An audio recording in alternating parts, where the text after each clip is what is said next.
Hi Dave, how's it going?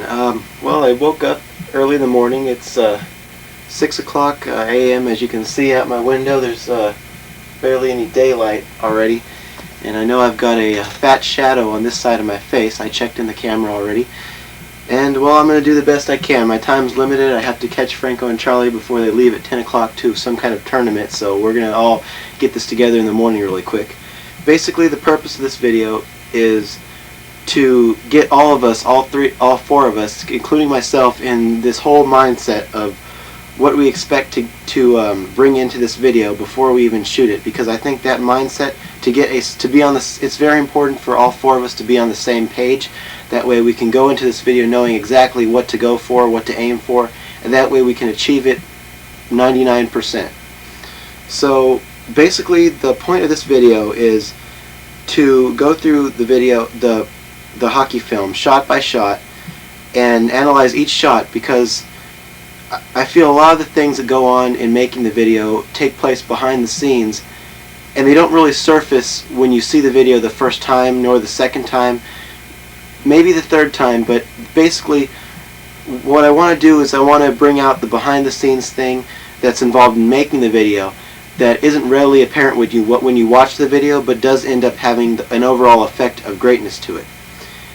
In fact, I think that the more a video doesn't make its greatness obvious right off the bat, the more effective it is, because it's that hidden greatness that kind of builds little by little, step by step, that has an overall influence on the video and delivers that huge impact that makes the video great. And I think that taking apart those things are one of the things that, and examining the strengths and weaknesses are one of those things that can help us in knowing what to shoot for the next video. Literally and figuratively on that when I use the word shoot. So anyways, I won't waste another second, so let's get right to it. Okay, before we start, there's one last thing I want to do. What I have done here is, this is my room. It's very messy, or at least my bed is. What I've done here is spread out like the sheets on the floor that I used when I was editing to recreate pretty much the exact same conditions I was in when I edited, and I'd like to show you briefly what that entailed. What I did was I positioned myself right here, and this is my floor, which I laid out all the sheets on the. See, what I did was I went through all the footage and I recorded what for every single shot, what kind of shot that was, very specifically. It's right here between my TV and the editing sheets. And what I would do, the reason why the editing process took so long in the last video was actually, this is a little misleading, because I would group the shots. See, I had this plan right here where I have a picture of a generic court, and I circled letters based on the different camera angles. I labeled them A, B, C, D, E, and so on, and I made a visual depiction of the camera angles that I used to shoot in the video, and I used a variation of those camera angles to, whenever I wanted to use a shot, I would decide based on the music what camera angle to use. And so what I would do in editing is that I would go to decide the camera angle, and then go to the paper that contained the angle that I wanted. For example, let's say camera angle G right here. And I would have written down on that the number according to my VCR clock right here, and I would go and I'd look at the shot. I would look at the shots which I thought were best. Like right here, there's a plus next to this shot, which says, I can't read it behind the camera too well, but it says, let's see, one timer attempt right there. That would be a sign that it was a good shot. Let's see, how about another one? How about over here? Like example, this circled one, the circle indicates that we actually used it in the video. This one says, nice shot, Franco crossed, I covered the rebound, stuff like that. And I would choose the best shots out of all of them. These are the saves, by the way. And I would go over here. And the reason why the process took so long is because I had to take the number next to that shot, and I had to fast forward this thing until it got to the number. Now keep in mind, these were like way apart. They were like they were like 15, 35, 45. I think the highest was 45. But it took a long time to get to the shot. And once I got to that shot, I had to decide whether I wanted to use that shot. Sometimes I had to compare it to other shots, which also entailed, that means that I had to fast forward to it. And by the time I actually decided which shot to use, used it and synchronized it to the music, it took about 30 to 45 minutes for each shot. And that's why each shot that I used in the video had a definite purpose. And you can count on that purpose. There was some kind of positive, you could count on whatever purpose that was, there was something positive about it. Now, in a lot of these shots, we didn't have much choice, and there were a few negative things, but the point is that each shot has some kind of positive purpose, and many of them also had some kind of weakness to them. And it's those strengths and weaknesses that I want to bring out in this video right here. Now, the one thing I want to say right before we end this little session right here is that these are all the original copies, and these indicate only the saves. Only, like right here, you'll see that I highlighted some of these green and yellow, and the reason for that is the green ones, I believe, are the ones I was considering. No, wait, hold on.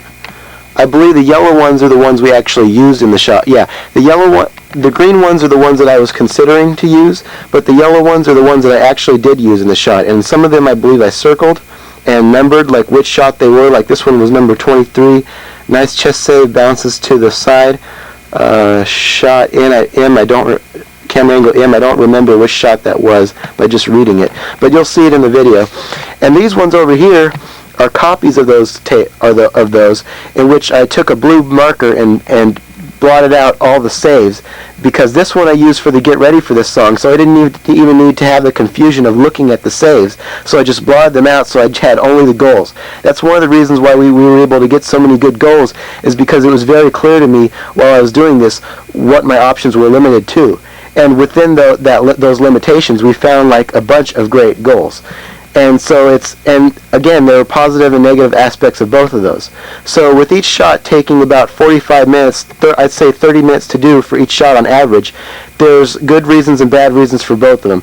So it's those good reasons that I want to carry over to the next video, and it's those bad things about the shots that I want to point out so we can all, work to avoid.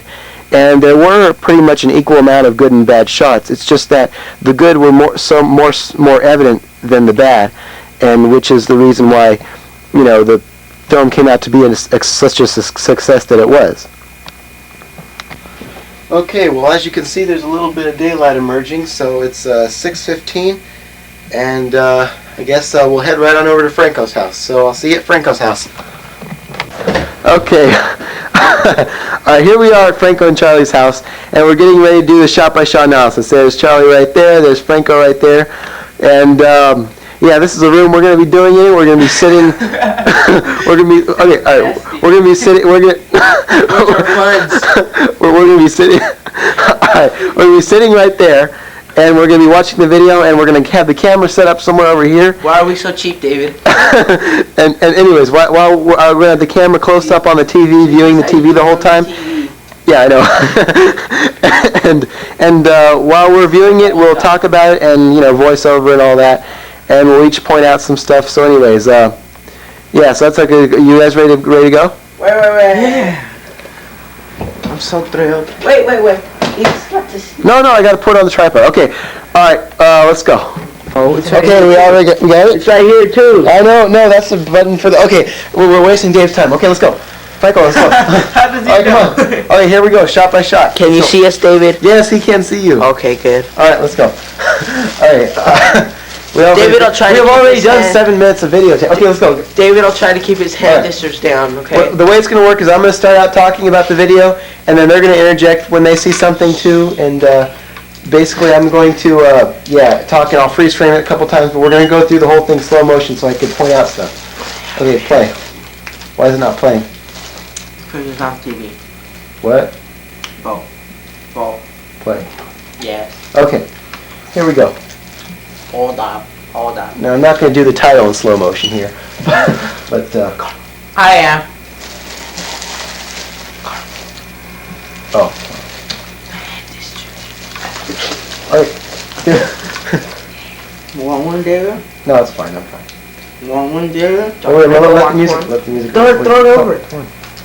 Throw it over. Okay.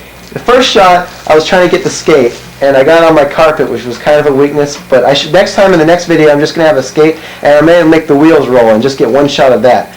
I got a shot of me buckling these things, but I should have done it much faster, considering the fact that this starts up really fast. And what I'm going to do next time is just get like, well, it's going to be a different skate, so I'm probably going to get different shots of stuff beside the skate, or I don't know exactly what I'm going to do with this part. But I'll plan that on the storyboard. Anyways, this took a little too long. And actually, I had more close-up shots of different kind of stuff, but you can see there's all these extreme close-ups. And the whole idea of this beginning, in getting like all these parts of different things, is my film teacher pointed this out, is that it's sort of like a metonymic example because of it's an example of metonymy or something like that, because it shows like all the parts of the goalie without showing you that it is in fact a goalie. And so by building up this picture of the goalie by all the parts, it makes for a much better impression when you finally show the goalie with all the stuff on in his entirety, you know. And this was kind of a weakness because I wanted the glove to grab the stick, and I actually did do that, but like I didn't get the whole thing. Now this one right here is like was a really good effect because I had to I actually did several takes of that. You see how the hanger goes back and forth? I love that. That was great. But in order, I'm going to pause it right here. How do you pause it? Pause it. Okay. In order to get that shot of the hanger, like going back and forth, I had to take several takes of it because sometimes the jersey wouldn't come off cleanly the right time. And I'd have to, I actually switched hangers, and I want to get that exact same shot in the next video. Well, not the exact same one, but a similar one with the Avalanche jersey.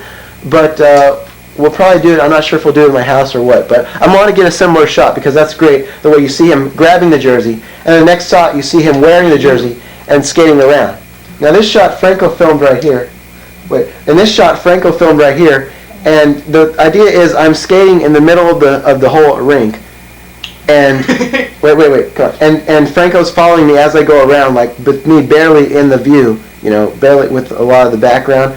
And I like the whole idea of it focusing on the goalie with the background skating by. And you see how confident the goalie is. That's the kind of image I want to portray in the film, where, you know, just confidently cruising around.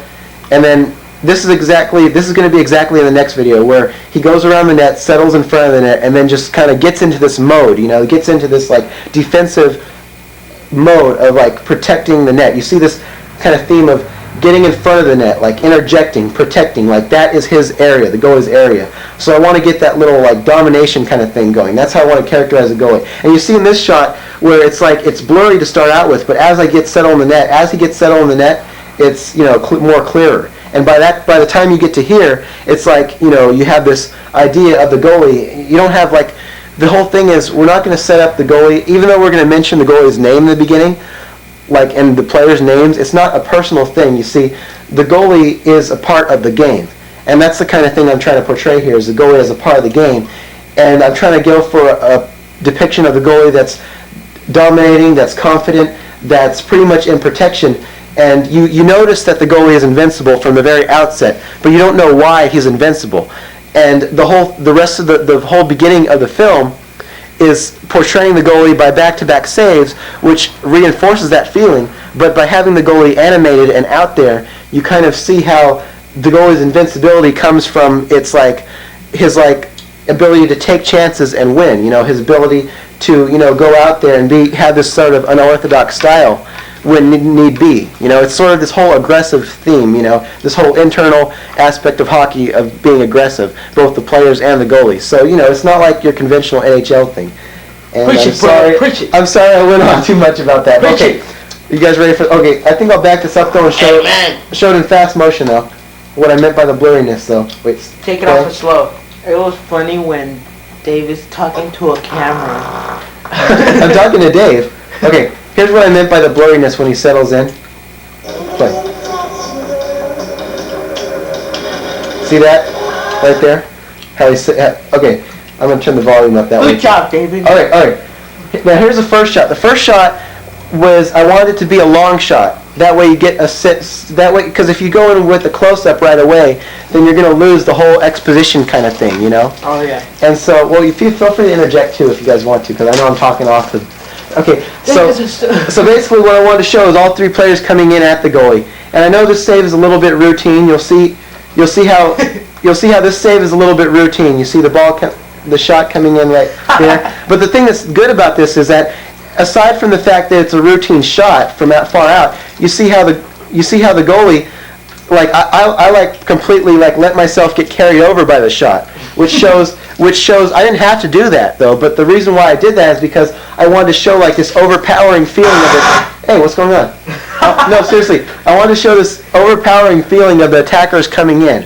That way you see that the goalie is not the only dominating force in this thing, that the players are just as contending as the goalie. But by the fact that I get myself bowled over like that, it shows that this is a competition, like a battle of forces. You see.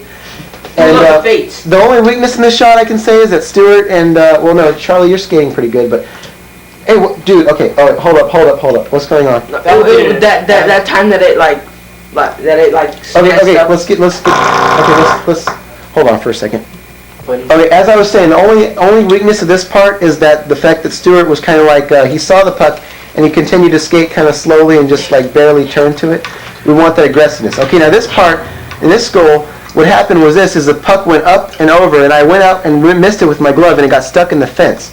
Now that's good because the fact that that's a second shot after that exposition shot, and the fact that this is a close-up kind of shows first of all, you can see how I'm turned and I'm looking at it in amazement and astonishment. I know, but the blade, yeah, also the blade's on the top right corner, which kind of shows, that was like an accidental thing, which it was worked out to be good because it kind of shows, the shot of the attackers up close, kind of almost from their point of view. Well, if you guys want to say something, go ahead, speak up. Anyways, the idea, but the reason why I put this shot second was because you get the exposition at the beginning, and then you get an up close view as to how powerful, how intense this thing is going.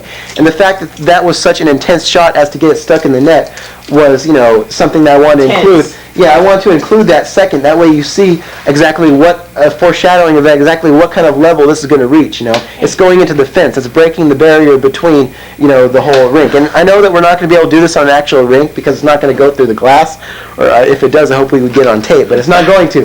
But I might get like a shot if it ricochets like really hard. Dave, I have a question. What if it does go through the glass? Will we have to pay for it? I would have to pay for it, but that would be tight. That would be the tightest thing in the world. Okay, but don't not tape it. Hey, go ahead and try to make it go through the glass, but I don't think you will. Okay, anyways, back to this thing. Okay, now the next shot is where Giancarlo is doing an unorthodox style of shooting, where he does a 180-degree spin, and then I dive out for it. And then the good thing I like about this shot is not only that I dive out and cover it up, but that Giancarlo and Stuart persist to try to dig that puck out for me, which kind of continues this whole theme of aggressiveness. Now the only weakness is, Franco, you're skating very slow. You got to jump into the action. You got to jump into the action right there. I was tired. But the thing is, the goalie has to hold the zone right there. The goalie has to hold his crease, has to get on top of that really fast. You can't wait for the shot or rebound. You have to get on top of it really fast. Now this one, I can't remember what happened in this. Let me see what happened. This one, this one was a routine save. But the thing the reason why I included it is because I went down on this save. Like I spread my legs right here, which is kind of a normal thing for goaltenders. They spread their legs to get out because I wanted to cover the bottom. I didn't know that this shot was going to be taken upstairs, so I wanted to cover the bottom of the net as well as the top of the net. And the fact that I'm intent, you see how my head is no wait, what? No. Wait. Let's go back here. You see that my head is pointed towards the glove, which kind of reflects the fact that I'm concentrating on that save. It's kind of like it's like this whole theme of intensity. So the fact that the head's pointed towards the gloves is why I really took a liking to this shot right here. If you guys want to interject anytime. Okay. I want to interject. Anyways, the fact. Wait, guys, we only have limited time. I don't want to carry this on to a second tape. It only records 2 hours. Anyways, the fact that my head's like really pointed towards the concentration, it's like that kind of I was going to say, that's what separates this shot from a routine save. Okay, next shot. And I kind of focused on it too long as editing. Okay, this shot was taken by Franco. This was kind of out of sync with the music. I should have got it sooner. This one goes to the upper left of your screen, I believe. Oh no, it hits my glove.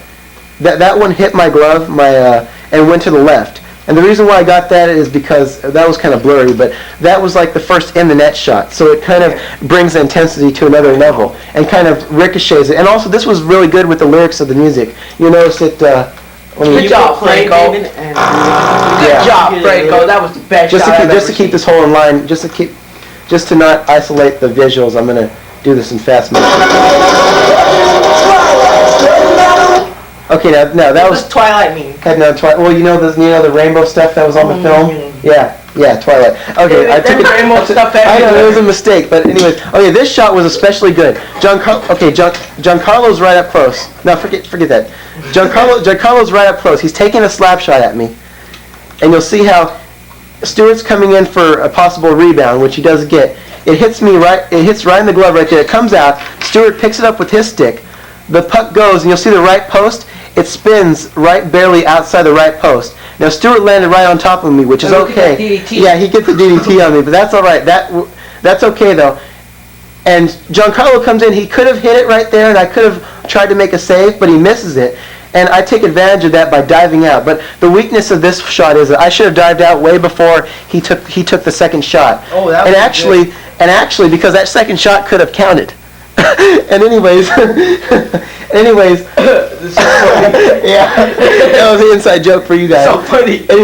Anyways, if this shot, if I would have been aggressive as to dived out before he took that second shot, what would have happened is I would have dived out at the same time he took the shot, which would have led to even more intense things. So this one was pretty good, and actually this one paired with the lyrics nicely because it was talking about red light overboard thing, and that was good because I jumped over to get the puck. But I should have jumped over sooner, which would have made it much easier to edit. David, okay, next shot. David, no. Okay, what? Yeah? Can we fight in the video? No. Yes, we can. No. No. There's no one to fight against. I can the goalie versus the attackers. Besides, David would kick your guys' ass. Anyways. No. Okay, anyways. That's true, David. I bet that is. I know he's at home nodding. Okay, this shot was especially good, too, because Franco came in. He shot it from the left. It hit me in the stomach. It goes to the right. And you'll see. Oh no! No, wait, Franco, forget that. Pay attention here, because we got. No! Franco, don't worry about it. Okay, listen. Okay, here we go. It goes to the right. Franco stays with the puck right there. Goalie goes down. Franco stays with it. Stuart gets a rebound right there, almost in. Goalie pushes it to the side. Franco gets another rebound, and I'm off to the side, and I cover up the puck. So I'm desperately. The reason why I got this shot is because and then Stuart puts the icing on the cake right here by going over me like that, which we're going to do like that. If someone's like right there, we're going to go over the goalie. Okay, now the reason why I got that shot is because it shows this like goalie's desperate struggle to hold on to the puck, and it's kind of got this like unorthodox reaching out for the puck, even though he's down, So even though the goalie's down, that's not really a weakness. It's actually contribute to the film by the goalie being down and struggling for the puck and making that hard save with 3 rebounds. That's really good. Now this shot was really good too. This was an accidental triumph right here because you'll see how the puck gets shot and it ricochets towards the camera. It's taken by me. Yeah, see how it ricochets towards the camera or the ball. And not only does it ricochet toward the camera, but the goalie, I'm turning around, twisting around, wondering what the heck happened.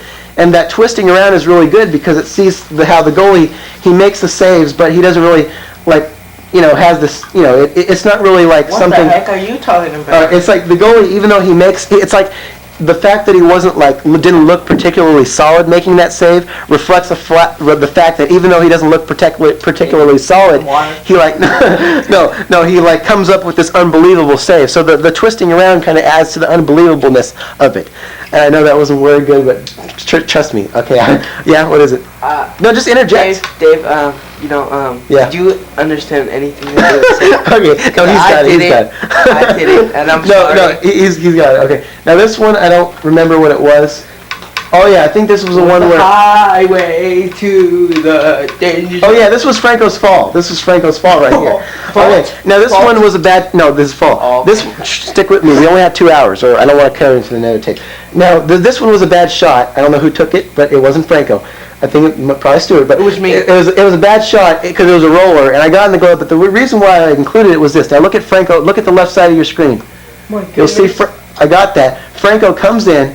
He's falling. Franco. Yeah, Franco. He comes in. He's falling right before he leaves the screen. He lets go of the stick and falls. Yeah, I meant to do that. And I just toss it out. I just routinely toss it out like that. I meant to do that. Now that was, no you didn't. That was an accidental triumph again.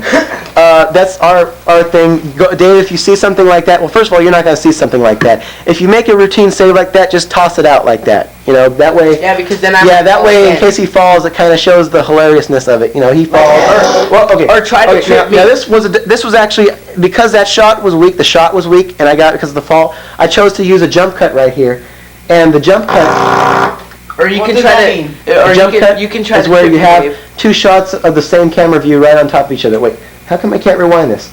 Okay, but anyways, I don't know if you saw that, but because you're rewinding it basically the jump cut, I actually did edit it too early, and it went right to a shoulder save where the puck, it was an upstairs goal that bounced right off my shoulder, and I decided to make this like a little bit of subtle humor by having it bounce off my shoulder, and not only does it bounce off my shoulder, but the goaltender, I go towards the puck as it bounces off. You'll see how. Okay, no wait. It bounces off your stick. Yeah, I'm doing it in reverse. Okay, wait. Play. It bounces off your stick, not your shoulder.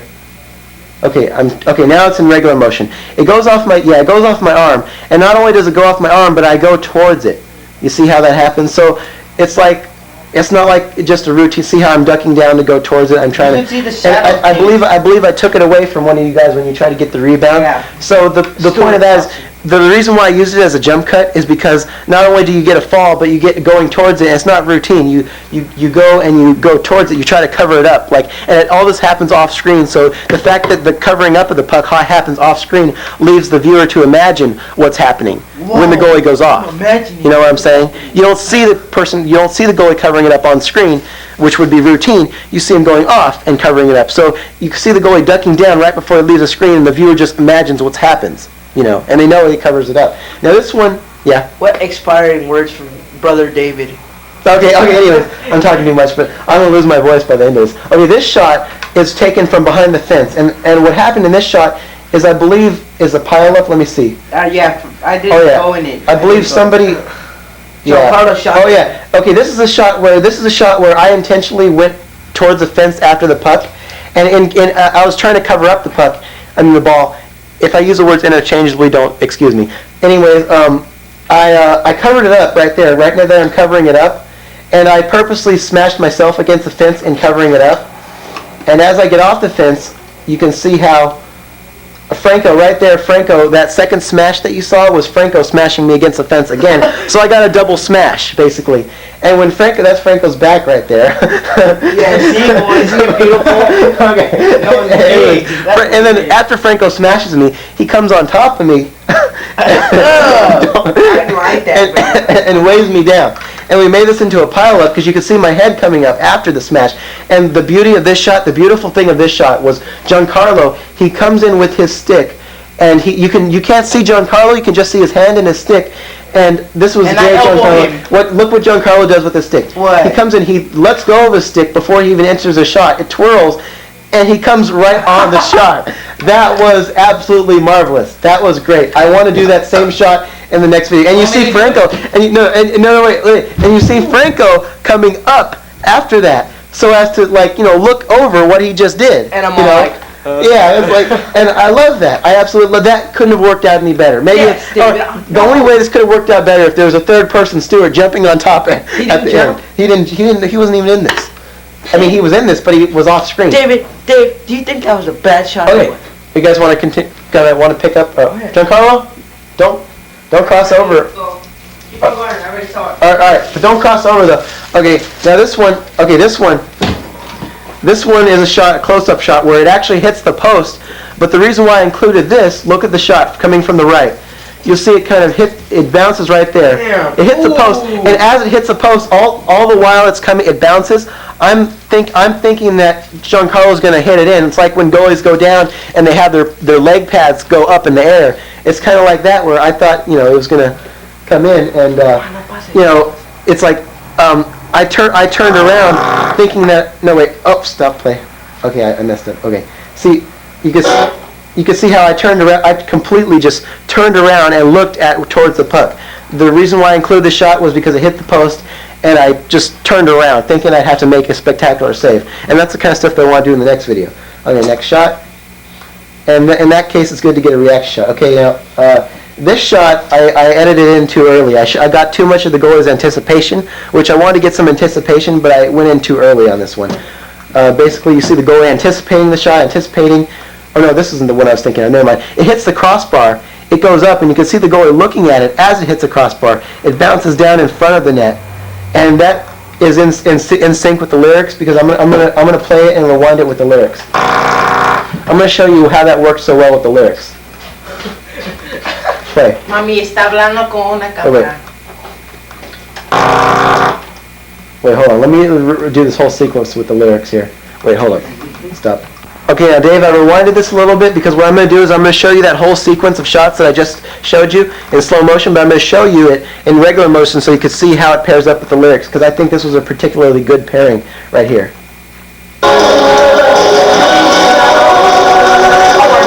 Hey, shh. Now this is the part I'm talking about.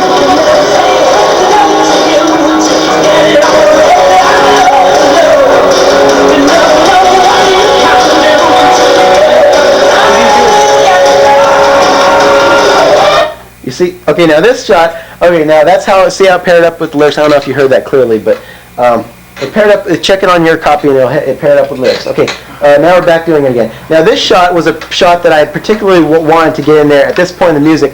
It was my idea. Yeah, I know, it was your idea, Franco. Franco, you take credit for this idea. Yeah. Now, no, just because he saw the Mighty Ducks. This is when the guitar comes in. I don't know if it's electrical guitar. I'm not going to claim to say what kind it is, because you'll know what it is. But this is the point where the intensity rises to the peak. And so I wanted that to be symbolized by what happens. I wanted that to be reflected by what happens on screen. And Franco came up with this idea where he'd hit it behind, and the puck would be. I hit it. No, the puck. Okay, the puck would start on the side of the net, and what happened? Or no, actually, they would start with the puck, and I would be behind the net as if I just hit the puck out in front of the net. And they would take a shot that appeared to be a one-timer right at the net with me completely out of the net. I would come from behind the net, jump in front of the net, and bat down the puck out of the air. And you'll see how this happened right there? Right there. See how I batted the puck down in the air? It was an upstairs shot. The shot was headed upstairs, but I just went in front and batted it down out of the air. Carlo took the shot, Franco came up with the idea, and I took the dive. So we all came up with that together. Stuart didn't do nothing. So. Stuart didn't do, yeah, well, hey, what can I say? He's a 9-year-old. All right, anyways, but Dave, I know that this looks like a shot that's hard to do for a goaltender, but I really want the shot to be taken and in the exact same way, in the exact same place. David has to use this to prove it. Yeah, that's where I got my danger zone wound right here. Oh, you probably can't see it. Actually, let me make sure I didn't move the camera there. It's fine. It's fine. It's fine. It's fine. All right. Yeah, that's where I got my danger zone wound. But you're gonna have more paddings on, so don't worry about it, Dave. Yeah, David had to use low budget stuff. Okay. Anyways, yeah, I had towels on. Anyway, anyways, I want the exact shot to be retaken, choreographed in the next one. Hey. All right. Next shot. Franco, don't worry about that. David's dead. You can see him there. You stop that. No, okay. Now this shot is a good one too. Franco, you ready? I'm saying. Okay, I got this shot. Even though Franco's blocking the camera, I got this shot because the mise-en-scene elements of this are actually kind of perfect. Because you see, I'm to the right to start out with. Franco's to the left to start out with. He comes into the right. He comes into the right there, sets up to take a shot. He blocks me. You can barely see the goalie over him. He takes up the whole camera and... say the compliment, David. No. I'm sorry. But you can see, the point of this is to see the mechanics. No. The point of this shot is to see the mechanics of the slap shot while it's being done. And you see how his arm's going up to take a full swing, and he comes down with such force that it goes off the left, my skate right there. And that happens, it's slow motion now, but when you look in fast motion, it's really fast. So you see the sheer power of the slap shot. That's why I want it in there. I know, man. You know? Look at my power. Right. So, and the goalie just looks down and gets down. But the crucial part that you should be concerned with, Dave, is the goalie has to get down for that. When you see him take a powerful slap shot, you got to close that 5-hole, and you got to be ready for that power coming at you. Because if that shot goes in, it doesn't get included in the video. See, that's what makes a difference, and that's why everything was such critical in deciding what to include in the video. Okay. David, next shot. David. Only weakness in this is that Stuart's skating slowly in it. Either Stuart has to be out of it, or he has to skate fast. Get him out of there. Okay, you He's guys not got going to be there next time, all right. Dave. Okay. I'm covering all these shots fully right now, but when I kind of, I'm going to struggle in the goal part. Okay, this shot, I forget what this was. David, I'm sorry. I forget. Oh yeah, this was Stuart's spectacular shot. Okay, he only one. Okay, this is okay. Here's what happens in this. In this shot, Stuart comes towards me with the puck. He's going to take a wrister. He gets me, and I allow a rebound. No, wait, never mind. I'm thinking of another shot. Okay, he gets me, and this is a pile-up shot. I get it right in the chest. I cover it up, and Stuart continues. To go at me, and he goes right on top like that. He runs right into me like that. He doesn't have. And he goes over me like that. He doesn't have very much skating skills. That's why he didn't stop. But the thing is, though, that in the next video I want to do that same thing. If you're going right towards the goalie, don't bother to go around. But you gotta go fast, into David. the goalie. Fast. And it's good that Stuart like rolled over me, because first of all it takes away the impact, and second of all it kind of gets this wild aggressiveness theme. You know what I'm saying? And so he turns over me, and thank God he didn't hit the pole. He did. And Franco, the only weakness I would say in this is, Franco, you're skating somewhat slowly. Okay. Dave, are you bad at this guy or what? No. But that's okay though. That's okay. It wasn't that bad. Yeah, not But bad. but the thing is, I either want you to skate fast, or this is for all of us. Whoa. Okay, this is for all of us. I either want all of us to skate fast, or like either join in on a pile-up. All right. Yeah. All right. Okay. Here's the. Okay, I came up with this shot. This was a really great idea. I came up with this shot on the spur of the moment while I was editing. I did. Yeah, you were doing the shot. Okay, this is in the net. The camera was in the net, and I took a shot. The only weakness in this is that I was standing up to begin with. I do not want that to happen. I do not want the goalie to stand up, sit down, and be like not ready to begin. Get a chair and sit down. No. If okay, in the next video, I let it go because I came up with this brilliant idea, but. In the next video, if the goalie is standing up like that and like not crouched and ready to take the shot, then I'm not going to include that. I'm going to include it after the goalie has crouched and been crouched and ready. Okay. So anyways, because we had no choice. Anyways, okay, I'm getting ready. Okay, I show a very brief shot. This is a very brief, like 1 or 2 frame shot of my face up close. And trust me, it's 2 frames, like, or 3 frames. And then I get settled in the net, and the reason why I'm bringing my stick back and forth is because I wasn't sure if in the net you can see like Charlie taking the shot, you know, what he's doing with the puck. And if we do this on the ice rink or the roller rink, I'm either going to have the camera higher so you can see exactly what he's doing with the stick down, or I'm either going to have the goalie doing the same thing with the stick. What is it? Will David see this? Dave's seen this in color? I know, because that's what I was going to say. That's in black and white. Yes, he'll see it in color. It's a primitive camera. Trust me, it comes out in color. Okay. That's what I used to do this video with. You did? Yes. That's so weak. Right. Anyways, okay. Anyways, I went. Oh wait, guys, we only have 2 hours here.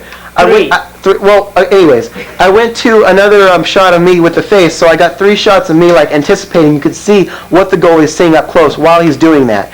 So it's like you get inside the goalie's head while you're seeing what's happening on the outside. And you see Charlie stick handling the puck barely on the screen. And then he winds up to take the shot. Oh no, actually I think that was the longest. That one right there was the longest. He winds up to take the shot.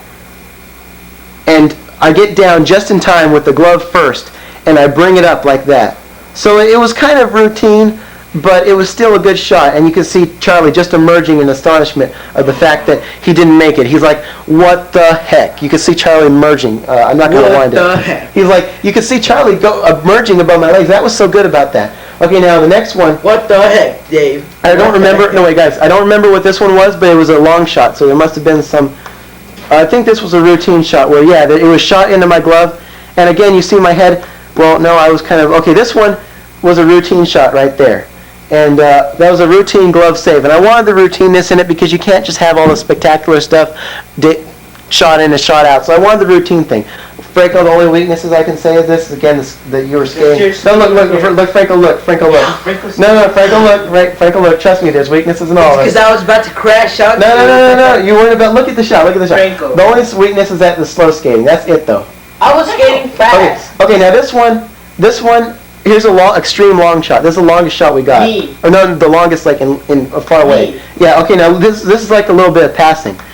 Now you'll see that Charlie has it. He's going to pass it to Franco. No, wait a minute. Did he shoot it or pass it? And then we fake out. Oh, you shot it. Yeah. I'm a ball. No, wait. You passed it to... Then we faked it. Oh no, you passed it to you shot it. Oh, I know what happened in this one. I shot it, it rebounded, it ricocheted to the left to Franco. Franco has it. And the problem with this shot is an overall weakness for several reasons. Number one, you guys were skating a little slow. But that's no big all you guys. Oh. But that's no big deal. That's no big deal because it still could have worked. But the thing about this is that Franco, when you were, the only thing is, it's not that, it's just that when you were, it took a long time for you to get the puck and come around to it. But that's okay because what I ended up doing is I ended up making this a jump cut. No, wait, Charlie, come on. The fact that it took a long time for Franco to regain control of it and shoot it back in from the angle. What's up? Hey, how's it going? Is that I made it into a jump cut. You can see right there. We're going over the video. He's talking to a camera. I made it into a jump cut where Franco shot it from outside the camera, and I just kind of gloved it right there. You can see where I glove it. And the only weakness is this: is that Stuart and Charlie are not doing anything. They're not skating fast. Well, they're waiting for the rebound, but that's okay. That's kind of okay. But I would have liked it if they would have got up on the goalie more. But to the sides of the goalies, to that way, yeah. But that's okay. That's okay. That's okay. That's okay. Did you show them when they double take you down? That's coming. Guys, we gotta get through this. Come on, man. Okay, this shot was a choreographed shot. This is the one where Charlie. No, wait, was it a choreographed shot? Let me see. Yeah. Oh yeah, this is a choreographed shot. Charlie purposely rolled it towards the left of the net, or the left of the net, so I go outside the net. And this is a pileup where he goes like that. I go for it. I don't save it. I could have saved it, but I look back. I go to cover it up. Now Stuart's waiting off screen on the right to jump on top of me. Keep that in mind. So I'm going, not only do I go for it, but I dive for it so that I get down. Charlie's right there, and Stuart comes in from the right. Stuart comes into the right to pretty much cross-check me on the head. I think that's what he did.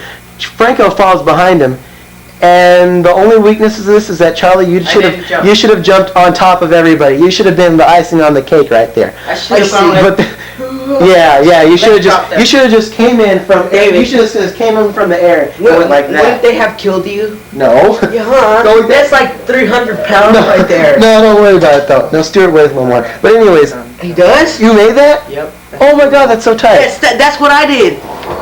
Look at it, David. Oh my God, that's so tight. Turn it up. Okay, anyways, wait.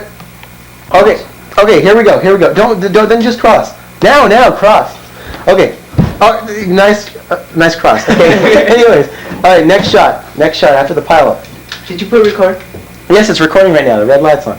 Okay. Yeah, we pile up. I got too much. Well, no, that's actually good. Okay. Now this shot, I believe this is the one that just. Okay. You can see the puck just entering from the left, and you see. Stuart. And you see that the shadow of the player. This was good to work with the shadow because you can see the person's shadow taking the slap shot, which kind of emphasizes the power. And it kind of like right there, it ricochets right off me, and I fall down because I know it's a slap shot being taken. And it bounces to the right. I don't know if you can see it, but it bounces to the right. And Stuart goes around the net this time, which is pretty good because he's going after the puck. And everybody's skating fast in this. I like this shot. Because everybody's skating fast. Me too. Franco. One more time. I'm sorry. Hit you with the truck, man. No, I'm sorry. I'm serious. But that's okay though. It's okay. It's okay. But see, the fact it goes to the right, and I included that one because it was good. It bowled me over. Okay, now this shot, I don't know exactly what happened here. Why'd you even this shot? I know what happened this shot. You should see how it hit me, and I cut right into the shot here, and it bounced off of me. And let me see what happened with this. Oh, I dived out for it. Yeah, I dived out for it. And Charlie, this was a great one. Charlie saw that I was diving out, that I was on all fours here. Don't even go there with all fours. Charlie saw that I was on all fours here, that I was diving, that I was reaching out for it, and he took that as an opportunity. Then he squished it. He took that as an opportunity to climb over my back and towards the puck, which was great. I love that. That was a great job. Don't point at me, David. He climbed over my back to go for it, and you could see him as he struggles to get over it. It really captures the struggle involved in hockey. It captures the struggle involved in scoring and defending. It's just great. It's great. That's what I got. And you can see Stuart come around. Stuart even came around the side, adding another dimension to this whole thing. Not only what's happening in front of the net, but what's happening behind the net, adding a new dimension to it. See how Stuart comes like that? Yep. So it's like this whole, everybody's aggressive in this shot. They go towards the puck, everything. We know. All right. Yeah, yeah. But guys, I'm sorry I'm taking up too much of your time to add stuff into this. But No, it doesn't matter. I was the goalie in this, so I know how it was to play this, and that's why I'm going on and on about this. David was very proud of himself. Yeah. Well, anyways, but you guys are gonna have to talk about the goals though, mostly. What the fuck? Oh shit. Perfect. No, wait, don't press. No, it's not perfect. I'm gonna put you over my All right, it's perfect. Oh no, wait, it's not perfect. Okay, that's okay. Dave Vega. Okay, it's perfect. Okay, let's go, guys. Come on, let's go. All right. Oh shit. Okay. All right, here we go. 350 pounds on my Wait, knee. hold on. All right, here we go. Okay, finish this shot. Stuart goes in front. Okay, and the next shot. Any day now. And you fell over in the end. That's great. Oh my goodness, that must have hurt. Okay, now this shot. I don't remember what happens. Let's see. I'm up there. The goalie, by the way, should be hunched down a little more. I'm kind of like lazily hunching over. Just a little note, just be very conscious of what you're doing in front of the camera. Because that was actually a weakness right there. I'm just kind of leaning forward, and I'm not actually ready. I'm just sort of leaning forward. Too much anticipation, too anxious. Anyways, here I go. Oh, I know what this one is. This was a great shot because I made a little stick save right there, and I didn't dive out for it because No, wait, turn that off. Okay. No, listen to this shot. This is a good shot. Stuart's ready for the rebound, which is really good. If you're in the camera, you got to be doing something, either skating or ready for the rebound. And now this shot, I saw that the rebound came right on his stick, and so I didn't dive out for it. Rather, I fell down and used my momentum to take myself in front of the net, and I got that glove up to knock the rebound down. And that was absolutely amazing glove work right there. Which I want you to try to do the same thing, Dave. I want you to try to save it at every opportunity, And Stuart comes in the crease, which is really good because he didn't get the rebound, and it goes off like that, and the goalie looks back, Okay, now this one, I didn't even know Stuart did that. Okay, anyway, Stuart comes in front of the net. That's no big deal. Okay, anyways, here's what happened. Goalie gets down. I should have started down, but with my better. Okay, now this is the one where I got too much anticipation. I think where I should have edited it a little sooner. A little later. I'm anticipating, and it gets up on my arm. I don't really have it yet. I cover it. I don't really have the control of it yet. Yeah. This is the double shoulder takedown. The double team. This is so tight. And the reason why the reason why this is so good is because I didn't have complete control of the puck until they were that close. And if they are that close, as the rule for this next video is going to be, you can charge the goalie you can go towards the goalie as long as he doesn't have complete control of the puck. So if we are that close, if we are this close when the goalie doesn't have when the goalie covers it up, then we're going to just go right on top of the goalie because that's aggressiveness and it's pilot. And this was great because Stuart and Charlie double teamed. Not only did they get on top of the goalie, the net moves. Bam! Double team right there. That didn't hurt, so don't be afraid, Dave. That's nearly 200 pounds. So that was no. Stuart weighs less than 100. He's a little kid. Okay, well he's probably 90 pounds. It's 160 pounds. Okay, all right. Okay, now this shot I believe was the best in the video, guys. I have a lot to say about this one. Okay, this one was the best in the video because here's what happens. Who shoots it? Close up, you, Giancarlo. Okay. Guys, here's what happens. The puck comes in from the bottom of the screen. It hits my left leg. Left leg. It bounces up in the air. My head follows it, looks up in the air. It goes straight up in the air. I stab at it with my glove. Don't get it. It bounces right there. I'm on the ground, and I see that it's bouncing.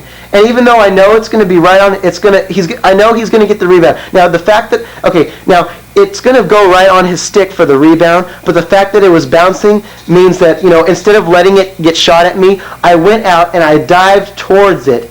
I went out, took a chance. He shot it and put my glove up. It went right in my glove. My glove.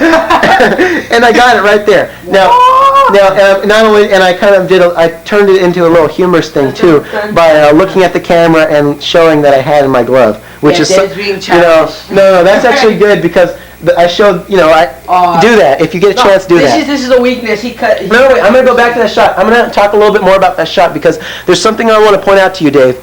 Now, the thing is, when you let a rebound go, there's one of two things you can do. You can either dive towards that rebound, or you can let it be shot for the rebound and try to save it. Now, what I want you to make as a personal rule, okay.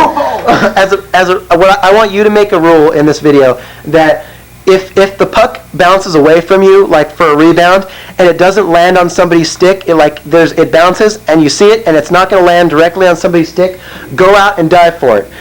The only way, wait, hold up. No, don't do that. Okay, yeah, go ahead and do that. It's all right. The only way you want to wait for the puck to get shot at you again is if it lands right on the blade. So unless it lands right on somebody's blade and it's going to get shot, dive for it, take chances. Because had I not dove for that shot, that would not have been included in the video. Wait. Dave, had I not dove for that shot, had I let it be shot, and had I let it, go in, or even if I would have saved it again, had I not dove for that shot and taken that chance, that would not have been included in the video. So my diving was crucial to that shot being included, and that was the most best save of the video. So you got to take chances. It's this because if something doesn't work out, we're not going to show it. So it's not like you have nothing to lose. You have to take chances. There's nothing to lose. Okay, so I'm going to turn it off and back it up. Okay. Let go through our court. Wait, don't worry about it. Okay, here we go. Perfect. What? No, wait. We're filming. All right. Anyways, this shot was actually a weak shot right here because it rolled. But the reason why I got this, let me find out why I got this. Oh yeah, the reason why I got this is because it bounced up and hit my shoulder. Normally I wouldn't get a roller shot, but it bounced up and hit my shoulder and went to the right. And because it was a roller, I looked to the right, It hit, actually I think it hit the post. Yeah, and I took it. And I wanted to make this somewhat humorous because the shot comes in and I don't handle it, but I grabbed it with my glove and just sort of tossed it back out. You see how I grabbed it with my glove and tossed it back out. And the fact that even though that shot wasn't particularly intense, it's kind of like the music died down a little bit, so I relieved the intensity. You don't want to have intensity all the way through the video. But the reason why I included that shot was because I had a hard time handling it. It bounced on me. I saw it. I just grabbed it, picked it up, and just kind of threw it out give me something else, That's the kind of thing I was going for in this video. That's the kind of attitude I wanted the goalie to look to have in that shot, was to hard to handle, where is it, get it, give me something else, throw it back out there, it's kind of like a humorous thing. It's supposed to be, But anyways, wait, no, don't record with that one. Okay, now this next shot, let's see what happens in this one. Oh yeah, this shot didn't actually, the intensity picked back up here. Okay. And so in this shot, Giancarlo took a fat slap shot. Yeah, you did. See right there? And the reason why I got this shot is because his slap shot hit the fence, and you probably won't see it on this, but yeah, you can probably see how the fence moved. The fence kind of moved, and the eye of the goalie looked back at that shot. And, I wanted to get the fence moving, I wanted to be right in the face of the person who's... I wanted to be right in the face of the person who's the viewer. The viewer sees the fence up close and sees that shot being taken, the fence move. It's like bam, And the equivalent to that shot in the next video will be putting the camera behind the glass and purposely shooting the. I think I'm going to purposely shoot the puck with a slap shot towards the camera lens, which is behind the glass, and try to get the puck to bang right off the glass in front of the lens. That's what I think I'm going to do in the next video. Right, this next one is where Franco's taking another slap shot from the right side. That's why he's right wing. And he takes a slap shot, and let me see what happened in this one. Okay, I saved it in the glove, and I believe that's a routine save. Yeah, that's a routine save right there in the glove. And the reason why I include that is because, again, you can't have intensity all throughout. You have to have some routine saves in it. And but the reason why I include that was because I got down on that save. I didn't really stand up. I didn't stand up and save it. Because if you stand up and make a routine save, it's automatically not included in the video. There has to be something special about it. There has to be it can be a routine glove save, but you have to get down. You have to get down, turn your head towards the thing, concentrate. There has to be this symbolism in the goalie as determination. That's what follows this whole Danger Zone song. And in fact, that's what makes it the Danger Zone. Now this song, I believe I got too much anticipation. Yeah, too much anticipation here. Yeah, you see the goalie anticipating. I should have edited it better. That's water in the court, by the way. I make the save. I cover it up right there. I get over it, and I get down to cover it up, and Franco and Carlo come right on top of me like this. Yeah, they come right on top of me because, again, just like that other shot where they rushed the net, on this part, like, the shot was, by the time I had the puck, by the time I had the ball, they were so close as to just make it into a pile-up, you know. And that's how it's going to work in the next video. And they piled up, and that was a pretty good pile-up. That was a pretty good pile-up. They got on me. Yeah, that was a pretty good pile-up. Okay, now this shot was very, very good. And the reason why it was very good is because it was, well, let me see if it's the shot I'm thinking about. Let me see. It's hard to tell when I'm not hearing the music. Okay, this shot, they're all coming at me. And actually, I should have started crouching like that again. And I think I did. Okay, somebody took a shot like right in up close. Yeah, Stuart. Okay, Stuart has the puck. Stuart's taking the shot to your left. The ball's right there. He takes a shot. I get down to make a 5-hole save, but the puck. Oh yeah, no, I remember what happened in this shot. No. What happens is this: is that I have a lot to say about this shot. What happens is that he shoots it right into my 5-hole, which I cover up, but somehow, somehow the ball bounces off of me and it goes out towards the middle of the court. Not only does Giancarlo go over me, he rolls over me, which was very good. Stuart crosses Stuart crosses up front, which is also pretty good because his crossing adds another dimension to what's happening, not just what's in front of the net. But anyways, what happens is this. Giancarlo just went over me. I'm looking back. Franco's going to the right side. Franco, on your right, your extreme right, a little bit out of the picture, is the only one who sees the ball rolling. He's the only person who sees the ball rolling. I look back to see where the puck went, and look just above me, and now I see that you can't really see the puck in this, but you can see that now I see the puck. Me and Franco see the puck, and now at this point it becomes a one-on-one battle between Franco and me. And I go out. Both of us are charging out to the puck, and I'm covering up. I decide because, and the reason why I decide to go towards the puck as opposed to any other time where they've shot it and the puck is rolled out is because at this time Giancarlo was still in the net. And Stuart didn't even know. And the thing is, because Giancarlo is still in the net, the play is still going. So Dave, if you see if something happens in the net and there's still some action around the net and you see the puck rolling out like that, do not hesitate to run out and cover up that puck no matter how far it goes out. Because not no matter how far, but you see how all the way to the grass. There's a one-on-one battle between me and Franco, and that's great because I slide down and I cover it up like that. And the only reason why I went out like that is because Giancarlo was in the net. Had Giancarlo not rolled over me, I would not have went out to get that. Because David's scared of me. No. Because the reason is because if no one's in the net, the play's dead. You know. And the way it's going to work in this video is I'm going to be a director too. I'm going to say action, and then I'm going to say cut. And until I say cut, the action doesn't end. So and I'm going to practice, doing that. Say Giancarlo rushes out. Giancarlo could have gotten up and just stood up, but he rushes out, which is very good too. So, play doesn't end until I say cut. And here's what happens on this shot. On this shot, the ball starts there. It goes in front of the net, I believe. I get down. I should have been down already. But, okay, this was my lazy shot. Okay, this was a very big weakness. The shot wasn't a weakness, but the shot was a very good shot. It was an upstairs goal that faked me out because you see I was going down as the shot and glove was going up. So my momentum is carrying me down as the shot and my glove is going up. So this was good because it kind of shows how I was thrown off but still making the save. The goalie was thrown off. And so you see the glove kind of bat down the shot. And this could have been a really good, spectacular shot, but the only weakness is that guess what? I was waiting for the shot to be taken. I didn't dive out. I didn't get up on my feet really fast. I was just sort of lazily being lazy and waiting for the shot, just laying there, waiting for the shot to be taken. And hold on for a second. My watch is going off. My watch is going off. That's been okay. Anyways, I was being really lazy, and I was waiting for the shot to be taken. And thank goodness the shot was taken, just right on my glove. And yeah, I was reaching for it, and that's probably why I included it in the video. Had I not reached for it, I probably would have said, no, too lazy, forget about it. Yeah, and then, I kind of struggled, but basically I should have gotten up. I was too lazy. I got tired. But that's not going to happen in the next video. Go ahead, yeah, go ahead. Now this one was my idea to take this shot, and everyone didn't know what I was doing when I was doing this, but I told them to just roll it towards the net, and this was supposed to be humorous because, like, after all those upstairs shots and hard to take shots and trying to get it in there really hard, this was like one of your little duds, you know, that was like just rolling towards the net. It was like there's an empty net, so the viewer doesn't know what's going on, just sees it rolling, and out of nowhere, in comes a stick.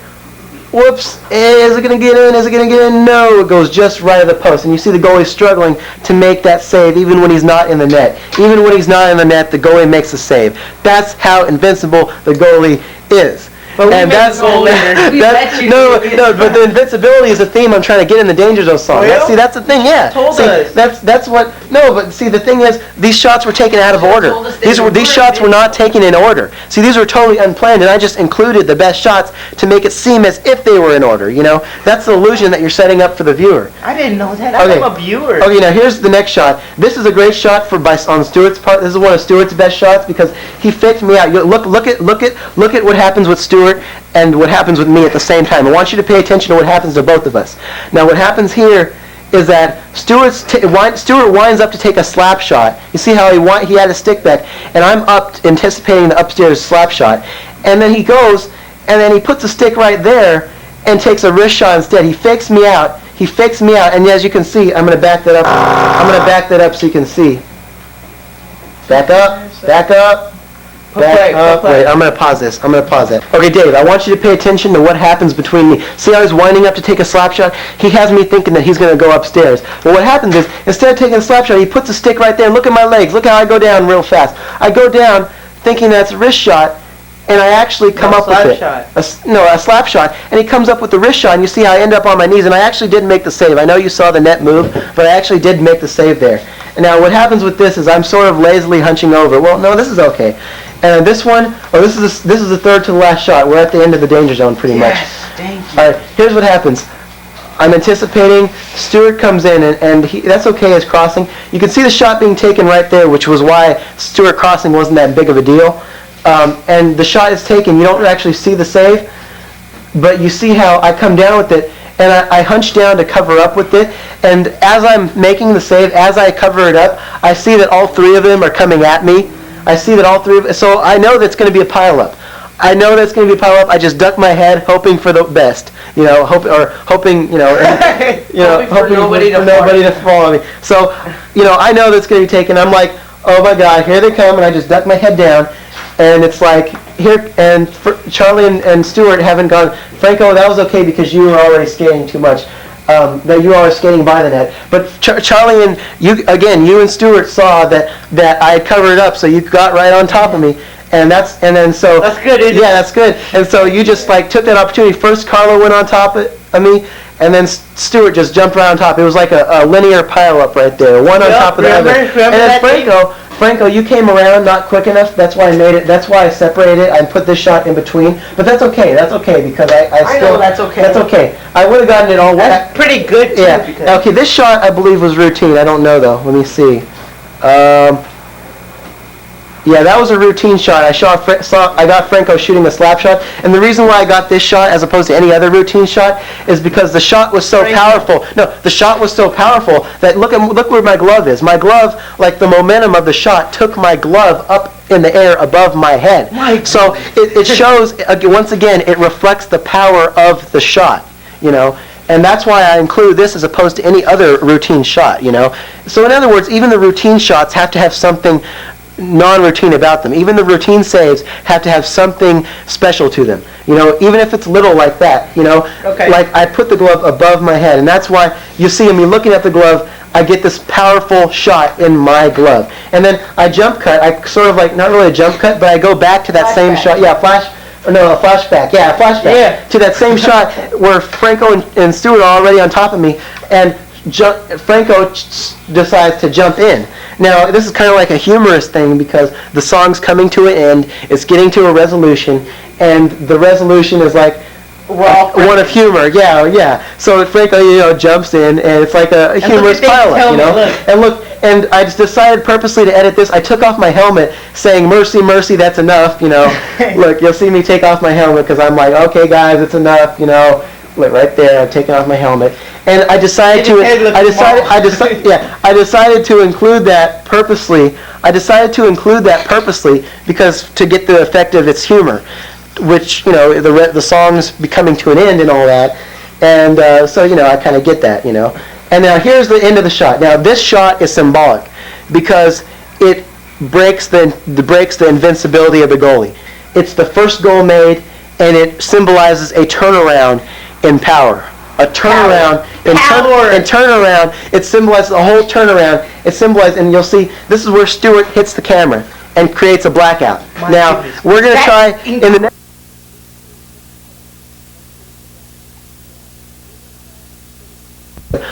I'm going to try to replicate this as best as I can. Who would be able to shoot it? I'd be taking the shot. Why? Why don't you trust us? No, because well, you guys take good slap shots, and I take the best wrist shots. I'm gonna be honest. I take the best wrist shot. No. Yes, but the wrist shots make Franco it takes, go high. Here we go. Slap shot, and it goes right through my 5-hole. Straight up breaking of the whole intensity. Play right now. The fact that it was a 5-hole goal as opposed to any other kind of goal. It's kind of boring. Okay. And it's a blackout. Now one thing, during this part of the video, I had, after we made the whole video, I had an idea of, putting a little sign that said, experiencing technical difficulties, please stand by, and I'm going to do that for the next video. What happened here? The next video is going to go exactly like this part. What happened here? It's a blackout, so it's like, I should have done that, but it's a blackout. So then the next video. You want to stop it? No, just leave it, Alright, I'll just leave it. No. Okay, I'm going to just leave it a little bit. Now, I'm going to do some cool editing stuff with this camera. I got a shot of them, their skates, so you just see parts of them. But what I'm going to do is, in the new version, I'm going to not just show the skates. I'm going to get that sweep with the skates, but I'm going to show a bunch of other stuff, like how I was doing metonym, like a metonym with the goalie, like showing the parts of the goalie, then showing the whole. Well, I'm going to do that exact same thing, but this time I'm going to do it with the players. I'm going to show parts of the players, and then finally the whole. Right. Not the cups. I'm not going to. But I'm going to show parts of the players and then put it together just like the goalie. So this part, I just spit on the camera. This part is going to be just like. Anyway, I don't think David can see anymore, David. Yeah, I'm not going to have all this blackness. I'm going to have different parts. And this For each hey, I'm going to have a part. I'm going to have, for each time they say hey, I'm going to have a part of somebody. Like a helmet, a jersey, I don't know, something like that. Yeah. Hey, I saw that! Should we go through this or should we pause it? Whatever. Okay. Now this is the game. Now the whole, I know you're kind of opposed to the whole idea of having the game there, but the whole idea of the game is to sort of auto replay. It's to supernaturalize the whole thing, sort of. Is to sort of bring the element of professionalism into this. Now, obviously, we're going to try to replicate the professionalism in the next video. But you see how there's certain things in the video game that you can't get in real life. Like you can't get the San Jose Sharks in the middle of the rink. You can't get the EA Sports. You can't get the crowd. You can't get a lot of stuff. And with the Davis editing equipment, I might be able to digitally edit it so you don't get the auto replay in it. So I might be able to. Good. Yeah, I might be able to do that. And so, in fact, I have confidence that I will be able to do that. Hey, why does it say EA Sports?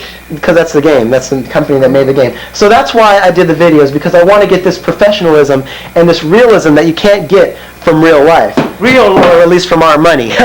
Money. Anyways, that's the whole idea behind it. And the idea was to get each person scoring a goal, so that and alternating between 2-second shots, 2 frame shots of their faces as they're scoring, 3 2-second shots. So I got close-ups of each shot. So I got 3 of them on each. And in this version, the editing was sort of broken up. In this version, the editing was sort of broken up because I couldn't plan each shot of the person exactly the same length as the next one. But with the editing equipment, I'm going to be able to do that. It has a timer, doesn't it? Yeah, I'm going to be able to get exactly how many shots I want of you guys' face. Okay. So it's going to be perfect. And this shot, you can't really see if Franco scores it in. He goes to the side of the net. And let him see it. Let him see it. Let him see the fast motion. Okay.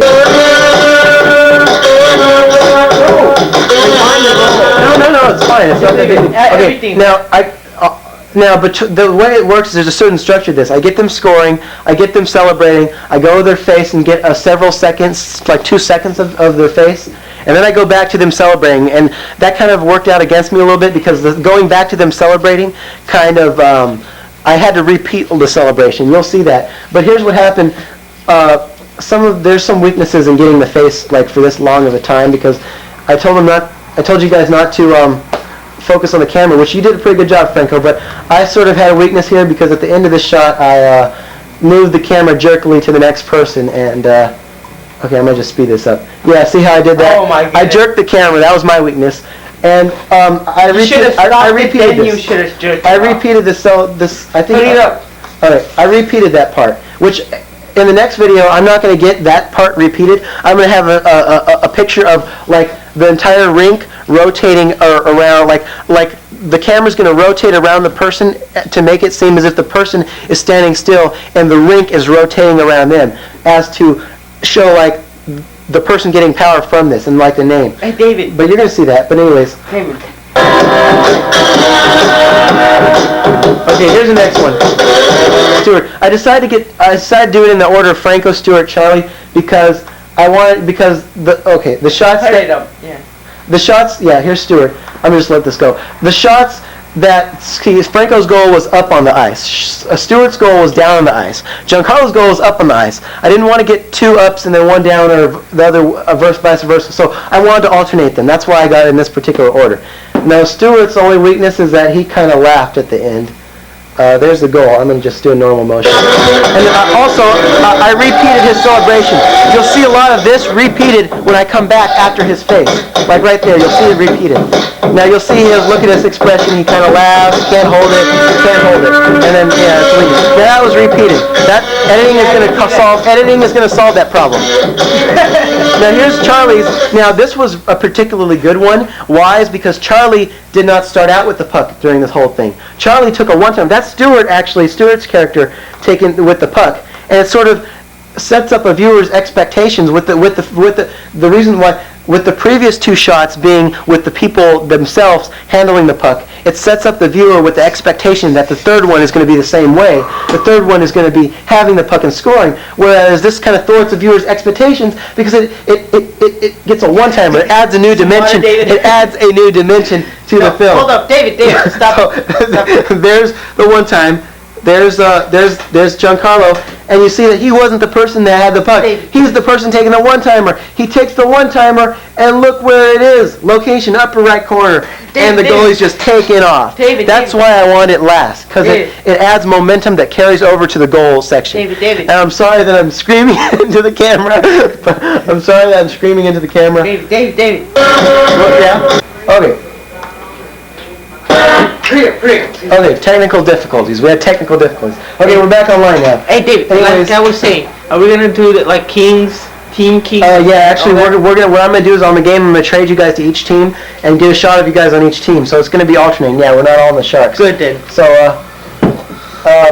what about the goalie? All right, here, wait. All right, let's. Okay. Just hurry up. Okay, here's Charlie's shot. Now he makes his weakness in this is that he looks at the camera. I look too pretty for He looks at the camera. Well, that was blinking wasn't weakness, but he looks at. Okay, that was kind of like change of expression, but that's okay. Now he looks at the camera right here, which was. See, look at the eyeballs. Look at the eyeballs. Yeah, right there. Yeah, right there. That was a weakness. But anyway, that's going to be solved in the other video. It's going to be choreographed and everything. And also, I moved the camera. We don't have that much time. Okay. At 9, we have to leave.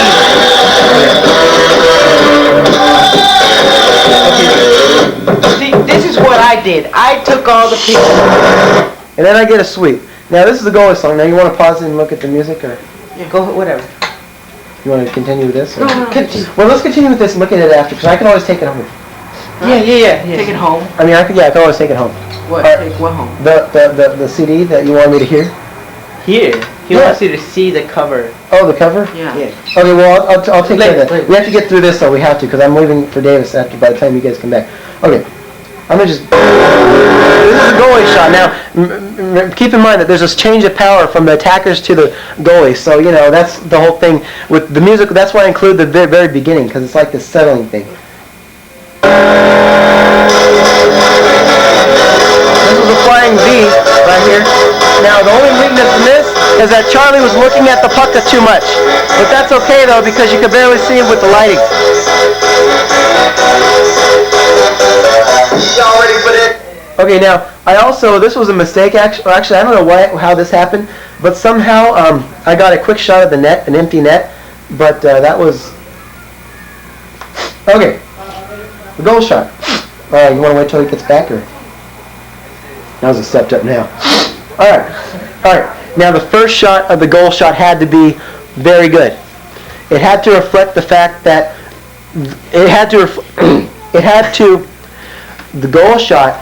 all the goal shot had to be energetic. Every single ounce of energy we had to be reflecting the goal shot. The whole goal theme is about energy. Having energy, exerting it, being the dominating force as the three attackers. There's a theme about having the goalie's invincibility break down and turn into frustration, which is part of hockey.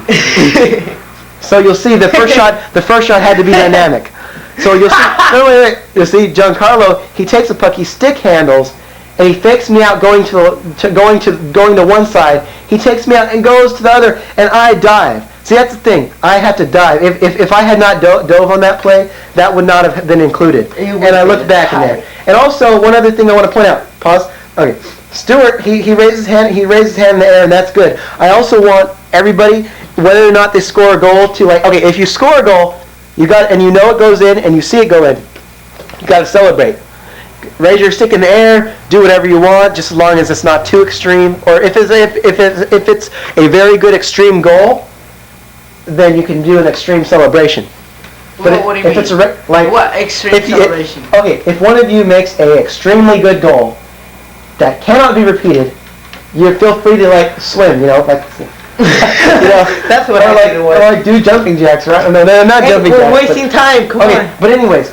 But if you don't score a goal, then doing what Stuart did right there, like raising the stick in the air, that's good. What I want to get is in this goalie, and I want to do something in the next video that's different from this video, is that instead this video is individualistic. People we're not passing that much and stuff. I want this video to be more as a team effort. And in order for this to be a team effort, we all have to celebrate with each other. We all have to be. Can we score a goal? Can we score the goal? It's not I scoring the goal. It's we scoring us scoring the goal. Can we headbutt? If you want to, but no. Yeah. Well, okay. Only to extreme. See, the how good the celebration has to be directly proportional to how good the goal was. You understand? So if it's a week. So don't get a 5-hole goal. Don't get a 5-hole goal and then butt heads. Then we'll head no. Then I won't include it if you do that. So. Now, if you get a 5-hole goal and you start doing... the Mighty Ducks? No. If you get a 5-hole goal and you start doing jumping jacks, I'm not including that. So don't defeat the purpose, though. I can't do jumping jacks. Okay, now this one was a long shot. I was trying to get passing in this, and I did get some passing. You'll see Stuart with the puck on the right. And he passes it to, I believe, Franco, who one-times it, or I don't know if it's one time or not. Kind of slow.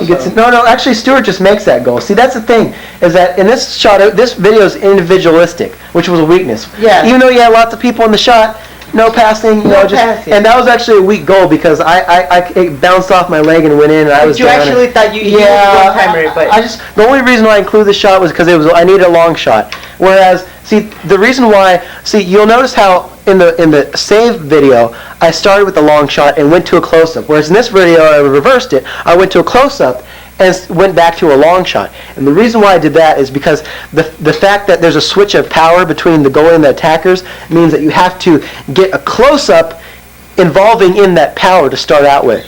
And then you can get an exposition to show, because the audience already knows what's going on. So then you could get an exposition to show the passing, which, it kind of makes sense. Okay, now this one, Stuart fell. Also, Stuart's fall kind of embellished that and made it where I included it. Okay, this video, this shot, let's see what happens here. Stuart. Yeah, feel free to interject too, because you guys were making the shots. Franco, you should be here. That was your shot. What? Yeah, you want me to rewind it? No, that's Yeah. Explain to Dave. Alright. Franco's defect was he's pudgy. He didn't do nothing. Okay, you came in from the right. Feel free to add, since you guys made the goals, you should be talking more than I am right now. I should only be explaining the film contributions the goals made. David. You guys should be explaining the goals. Okay, Franco went in. He made a slap shot in close. Let's see, play, pause, slow motion. And that went right over my glove. No chance whatsoever. One thing that was good about this is the goalie's reaction. You see how, as opposed to where my head's pointed towards the glove when I make the save, I know they went past me cleanly, and my head's down with my glove above my head. Like, there's my glove. Oh my gosh, my head's down, I'm looking. And I know that sounds weird. Franco should have done something. So the goalie, see, the thing about this is it's not only the shooters that have to make these shots good. The goalie has to react with frustration when the goalie gets frustrated. I mean, I know a lot of times when you're watching hockey, you don't really see the goalies get frustrated unless it's a really intense game. Like in one time David goes like. The thing about this is the goalie has to show frustration. Otherwise, there is no battle here. You see what I'm saying? There's just because if you make shot after shot after shot, it's not exciting unless there's some sort of like possibility of change. Which, even though there is no change in this, the frustration still reflects the fact that the goalie isn't that trying. You don't want to ever have doubts in the viewer's mind that the goalie's not trying. And Franco, that's a little weak skating, but that's slow skating, but that's okay. I know the sweat. That's okay. Okay, now this one was similar to the save I made earlier, but this one went in. And Stuart's skating all right. He's skating all right there. His slowness is okay because he's ready for a rebound. Now this shot was taken and it rebounded off of me. It went to the side. The last time I saved it, I reached over with my glove to save it. And he gets it right in. And that was great because that paired up with the music very good. When they went, yeah, like that. Now this was not a good pairing with the music. I should have edited it right when he took the shot instead of when he stick handles it. But this was a great shot. Upstairs goal. Boom. Boom. Top left corner. You can't get much better than that. It goes right past me. And the goalie, not only does that, the goalie looks in the net to see where it went in. And that's not too bad as far as that's not too good as that's kind of mild frustration, but it's still good. It's still good. Need some water, Dave. And Franco, one thing, you're standing right there. You're standing right there, not doing much. I'm sorry, but you have to take more contact. Anyways. Come on. That's okay though. That's okay. Okay, now this shot. This is me. Now we're in the net. Charlie's taking a shot, and then here we go. He's taking a slap shot, and this was also a good pairing with the music, I believe. Or actually, I should have got it sooner. It's upstairs. It goes right above my glove. Now this was a good example of frustration. You'll see how look. Not only does it go in. I know it goes in when I look when it goes in. But look, I go in and look at my head. I look back to see right where it goes in, and I see it in the net. And look, you see the ball. Or no, I don't think that's a ball. You can see it. I'm looking at it, and look at my arms. I go like that. I shrug my arms down in frustration. Now, if you look on your copy in the original video, you'll see the effect of that. You can't see the effect in slow motion, but that's a really good effect. You've got to show the frustration. You've got to be involved, even though you're being scored on. It's not about impressing the audience. It's not about impressing the audience at all. So you don't have to worry about looking stupid. It's not about that at all. It's about portraying hockey, the internal aspects of hockey. It's about portraying, the struggle. It's about bringing hockey to another level. It's about time. Yeah, this one I think this was Giancarlo's shot. This was the one where you came in from the left. No, Franco fell. Oh no, this is it. Oh, this is the one where it went off of me, where you took the shot. Okay, the goalie, good. By the way, look at the goalie, how he's ready. Very good example of the goalie being absolutely ready, despite the fact that it's the attacker's time to shine here. So it's like it goes off of my leg. Giancarlo just took the shot. It goes up and it goes up. I don't know where it is, and it bounces right to my other leg. And you see how the goalie's looking around. The reason why I like this is because the goalie has this confusion. But he could have been up. Yeah, he could have been up. But he could have been up. But he's got to get down. See, the goalie has to get down on that play. If the goalie doesn't get down, that play doesn't happen. But he should have lifted up and got ready. Yeah, that's okay. Feel free to add too, you guys. And it bounces in, and I don't know what the heck happened. That's what's so good. And Stuart raises his stick there in celebration. This was a perfect shot. And then I look at it. Even though he didn't do anything, but still, that's how. Yeah, that's okay. You guys got to all celebrate, And Franco. No, that was okay because he was skating like this with the stick. That was okay. He looked aggressive in that shot. Okay. No, he looked aggressive in that shot. Don't. Okay. Now this one. I'm gonna break your board. No. That was good, Franco. I said that was good. That was him that was putting down. Okay. Anyways, now this shot. This shot, I don't know what happened. I was standing up a little bit, which is sort of a weakness. Oh, okay. See how Franco's? This is your shot. Franco, look. I want to take No, don't touch it. Whoa, okay. Now this shot, guys, listen. This shot was like, Franco took it off to the right side of the screen, but just before he left the screen, he slap shot it right into my stomach, right into my gut. And you probably can't see it in slow motion, but the shot was so powerful that it bounced off my gut and inside, just inside. And you can see, look at the goalie. See how I got that? And it bounced off, and then I come up, realizing I got bounced off. Franco's raised his arms in celebration, and Charlie and Stuart, you guys are a little late on that. Yeah! You guys are a little late. Finally, oh, no, wait, no, okay. Now, Charlie, now that's good. That's okay, Charlie, but I want a little more than that. Stuart totally didn't do anything. You see how the goalie, wait, hold on. One thing I want to point out here for the goalie. You see how I after it went in, I went up, and then I went back down. In frustration, I went back down to look at it, so you could see how that. Okay, now this was a weakness. I was standing up to start the shot. That was a definite weakness. Okay, this is like, okay, I'm getting crouched right there. Okay, here it comes in. Giancarlo takes it in. Okay, he tries his 180 degree turn. This was successful. Now, this was a really good shot because you see the whole leg movement thing there. And he comes around. Perfect shot. Right there. Hold on for a second. Wait a minute. That one is. It just bounced off. Hold on a second. I knew it wasn't a goal. You thought it was a goal? Wait a minute. Do you mean to say that all this time we had a goal in the danger zone and we had a save in the... That's thick-headed. That's a failure for David. Wait, hold on for a second. No. Wait a minute. I thought that was made in. I knew it wasn't in. Didn't you see it? Wait, do it again. Wait a minute. I thought I had all saves. I thought I had all saves in danger zone and all goals in this one. Wait a minute. No, that can't be the case. No. Oh my God. Wait, play. Sorry, David. You failed. Oh, it did go in. Yes. What? It did go in. It did? It did go in. Watch, Yes. do it again. I was gonna say, how could I possibly miss that? How could I have possibly missed that? Okay, what is your? Come on, do it again. What do you think? Did it go in or did it not? It went in. You just couldn't see the slow. Okay, that's the downside of doing slow motion right there. I got so scared. Yeah, that was the perfect one. I thought it bounced off me. It bounced off the back of the post. Yeah. Oh, what the heck is that? Yeah, it did bounce off the... I'm sorry, I'm screaming. I'm sorry. There's more. Okay. Oh, yeah, let's go back.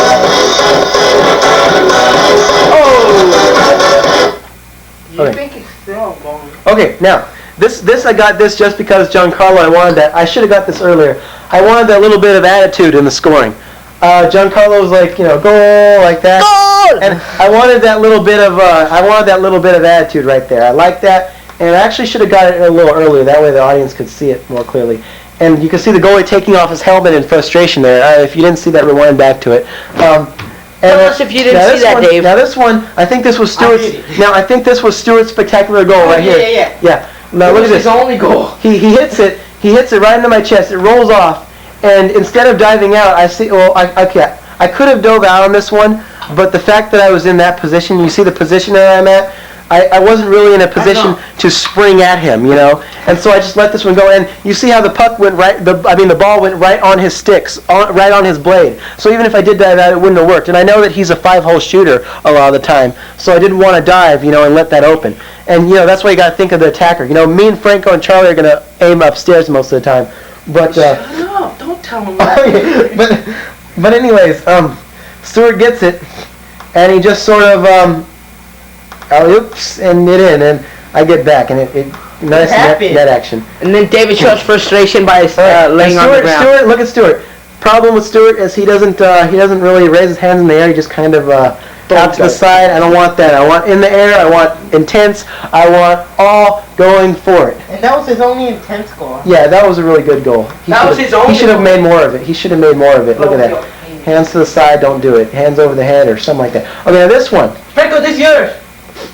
Oh no, this is the double. Oh, this one, I don't know what happened with this. Oh, it was off the shoulder. That was off the shoulder. Oh, this was a weak goal because this was a good save, but I thought that was a goal. Like you missed it, you missed it, you missed it again, and you got it on the side. That actually I included it because to the viewer it looks like it went in. However, it actually went and got stuck on the side of the net. And what the reason? But don't tell anyone. Another reason, don't tell anyone. The reason why I got here is because you see Charlie's celebrating as if it went in. So it's like I'm thinking I could trick the viewer here. David, and now I got my stick up. Yeah, you got your stick up there. Yeah. And now I actually get it out. I shouldn't have included that though right here. Actually, I think I included the whole thing. Yeah, that was a weakness because Stuart. Now I should have hugged the post. When I saw that it didn't go in, I should have got over there and I should have been hugging the post, but I didn't. That's the weakness. I just kind of put my hand down, and it was like, that was not that good. Now this was an in the net shot. This was an in the net shot where I kissed the post. Wait, hold on. This was an in the net shot where the skater was at the side, so I was hugging the left post. I was squaring myself up. And this one, the good thing about this goal is that the action starts partially off screen and to the left, but the shot takes the action to the right. So it's like the action goes from one side of the screen to the other, and in a sense it pulls the viewer, along with pulling the goalie and the action to one side of the screen to the other, it pulls the viewer to one side of the screen to the other. Okay. So the viewer is taken through this trip here, and it's like, watch. You see how I'm backing into the net, I take the shot, and I go down. By the way, if the goalie doesn't go down on this play, this shot doesn't happen. So especially on the ones in the net, the goalie has to go down. So I go down, and the shot bounces off to the right. You probably couldn't see it, but it bounced off to the right. And I dove across to get it. See how I dove across to get it? And I saw that he didn't have it right on his blade. Franco didn't have it right on his blade when he shot it. He stick-handled it first. So I thought I had time to get up, and I started to get up. And what happened is Franco got it quicker than I thought, and see his on the bottom right corner of your screen, he takes a slap shot, and I realize I have to get down again, but right before I get down, he slips it in, and look at my elbow. Boom! Right there, right in the viewer's living room. Right in the viewer's face, right there.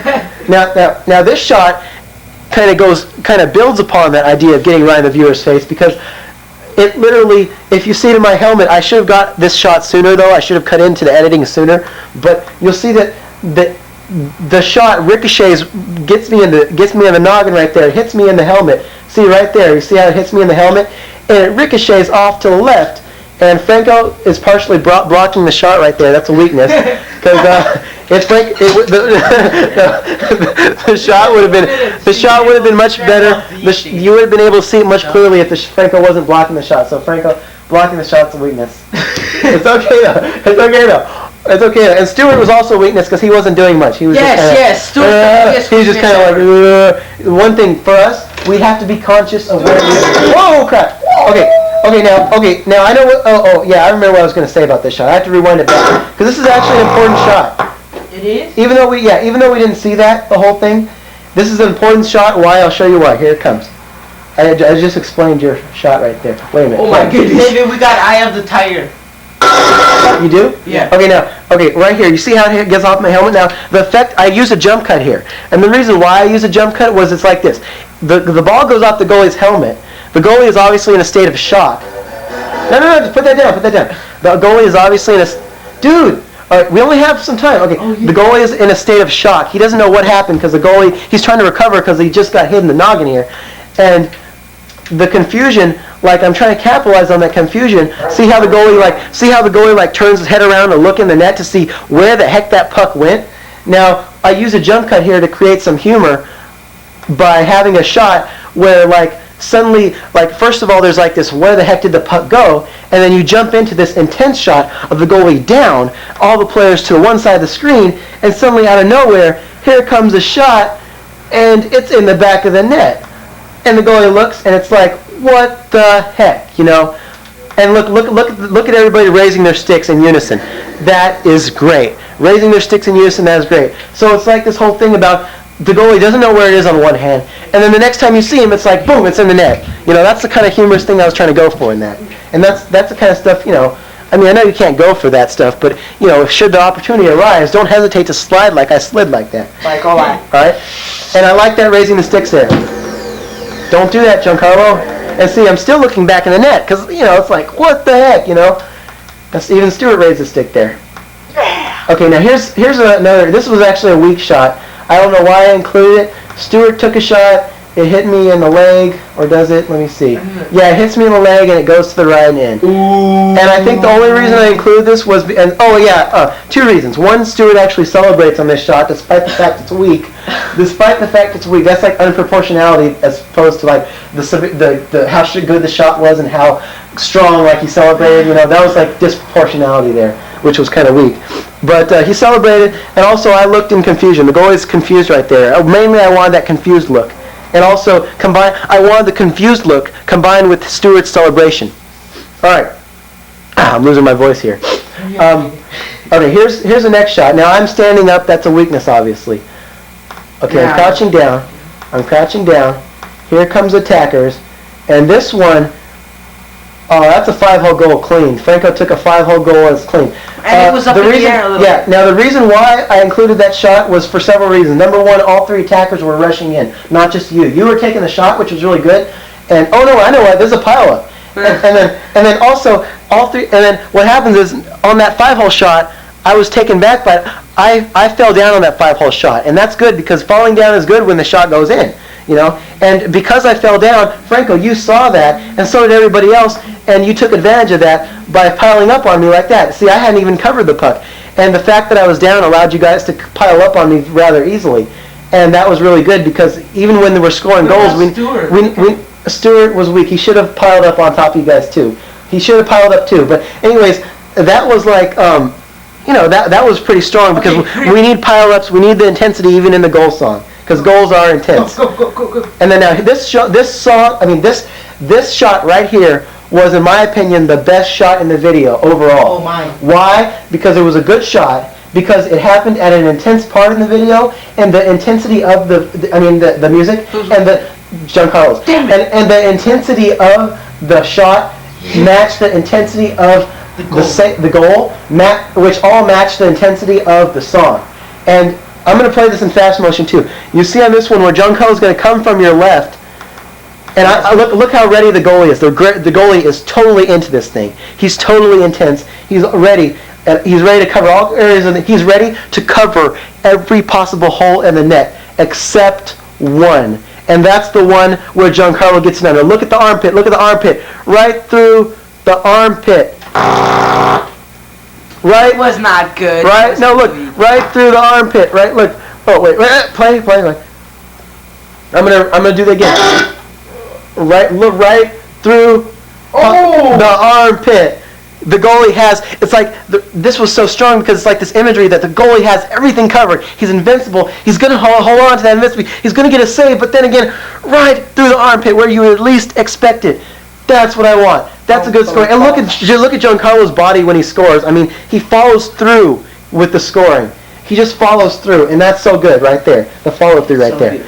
And look, the goalie's like, and look at the net shake. I mean, this shot was perfect. And then not only that, but the goalie again, the frustration factor. Because look at the look at the position that I'm in. Because my legs are spread like that, because I'm leaning back, I know that. I'm taking advantage of that by purposely letting myself fall down.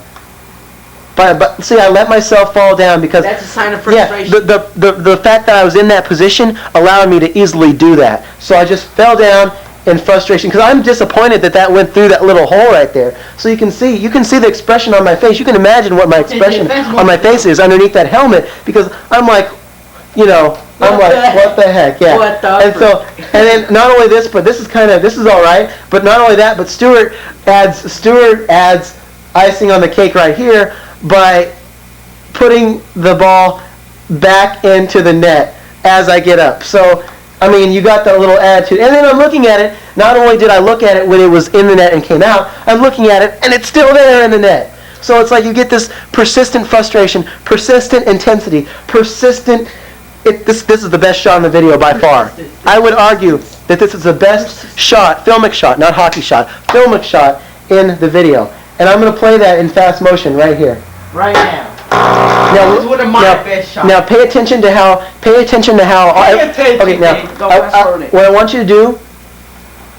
what I want you to do, Dave, is I want you to pay attention to how everything I explained comes together in the shot to pair up with the music. Now watch. Yeah. And I know you're opposed to having the traditional get ready for this, but the reason why I want to get ready for this is to have, like, the Danger Zone one is not traditional hockey music. You won't hear that played at any arena, or if you do, it's very rare. I haven't heard it played at all. And that's more symbolic than traditional. But I want to have a mixture of the modern symbolic with the old traditional. I want to have the goals, since goals are the aspect the most essential of hockey. I want the goals to be reflected by the traditional goal scoring music. That's why. It's because of the traditional thing. Anyways, look at how what I explained pairs up. Look at this.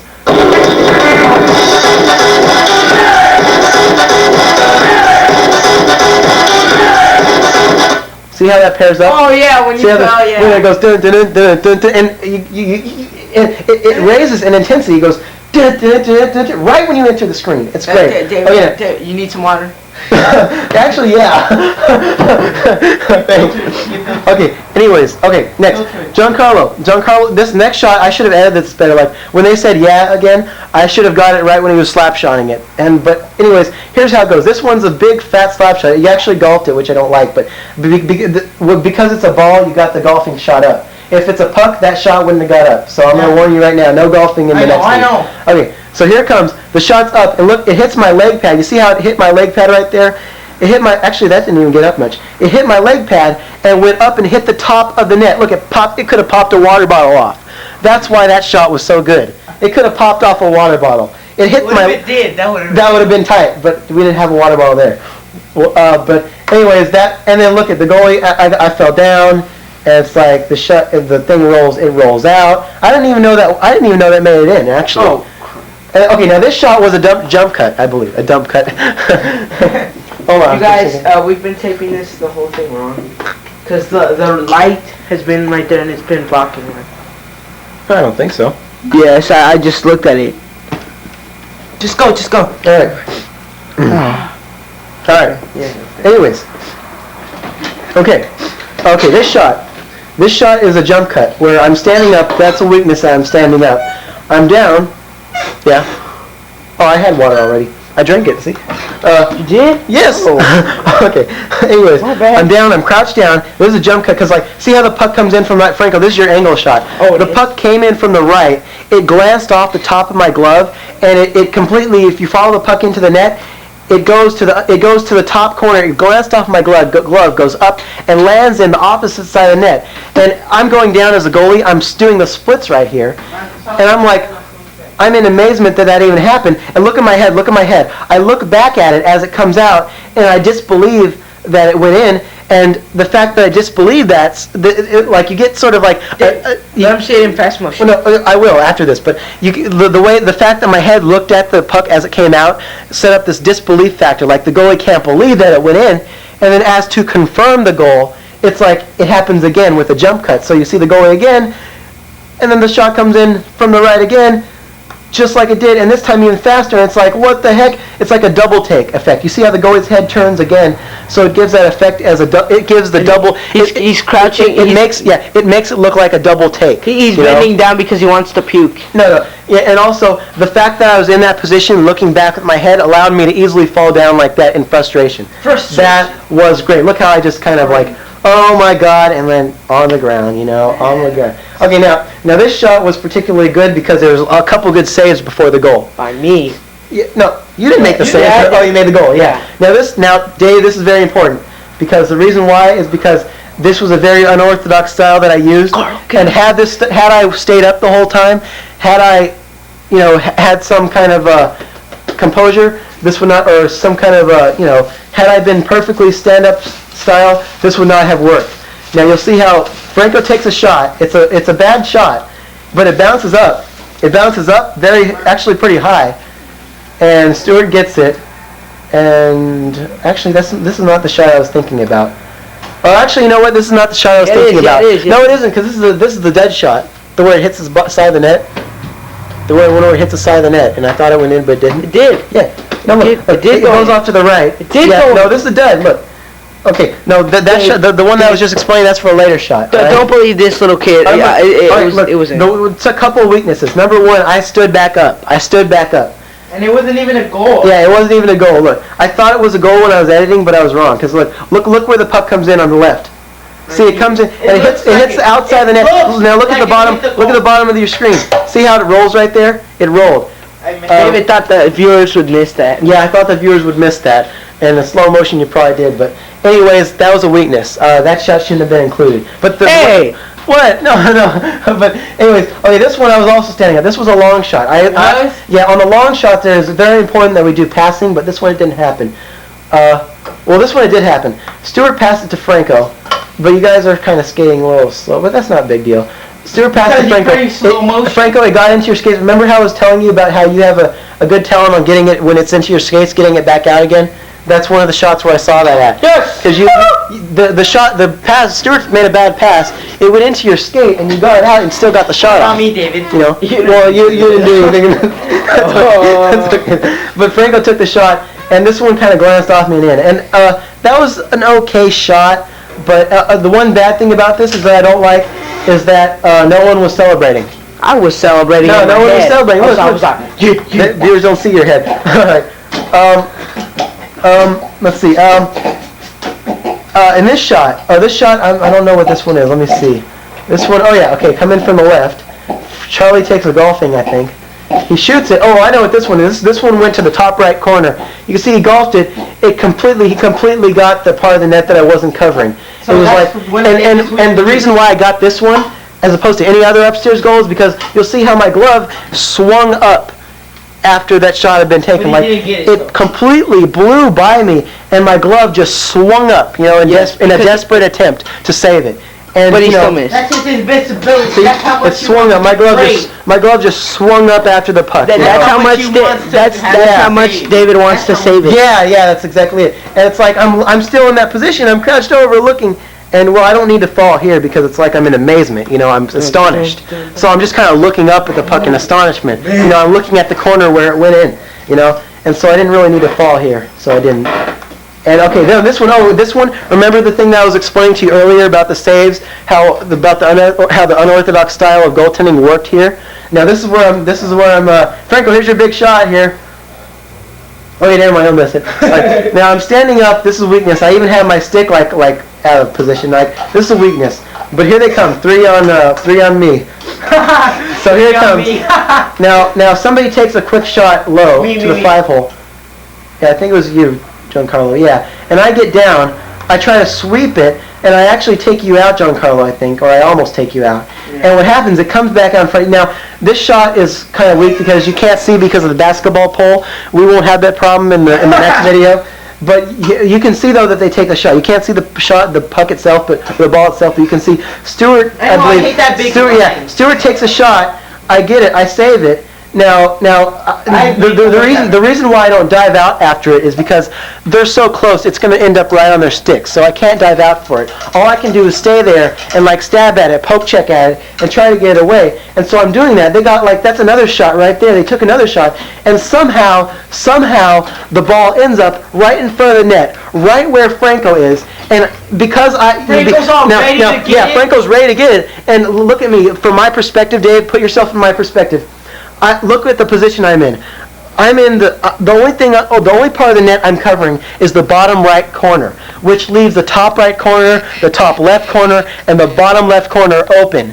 All those areas are left open. And guess what? So I know that I'm not going to be able to stand up and save that in time. And so the only thing I have to... The craziest No, wait. The only... Franco, stop that. You might be shaking the camera. The only option I have to do is to roll over and try to save that something like David Malakauskas style, 2 pads save, something roll over. All I can do is improvise with my body, and look what happens. I take this, I shift my momentum, the shot's taken, I get my glove up, simultaneously getting my legs up. It's like a second late. Yeah, and it's just a second late, and look at that. Look at that position. Look at that position. I'm hunched over. I'm like the Chinese guy in that video. I'm hunched over, and that's fantastic. That's the most. Let him see it in. That's the best body work you can possibly get as far as goaltending. Dave is chubby now. I don't believe I showed the double take in slow motion too. In fast motion too. I'm going to show the double take. Yeah. No, this wasn't it. It's back. The double take. I'm going to show that in flash. Wait, is this a double take? No, here's a double take. Yeah. Oh, here's a double take. I'm going to just show this all in fast motion. Double take. See, that's a double take effect. Now this was a low point in the music. That's why I included it. And Stuart was see how it rolls out. Okay, this was passing. I wanted to include this in the low point too, so that way I had room for passing.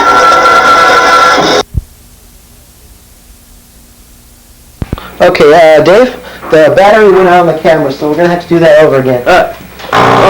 The battery went on the camera. We had some technical difficulties. We're We're very sorry. yes.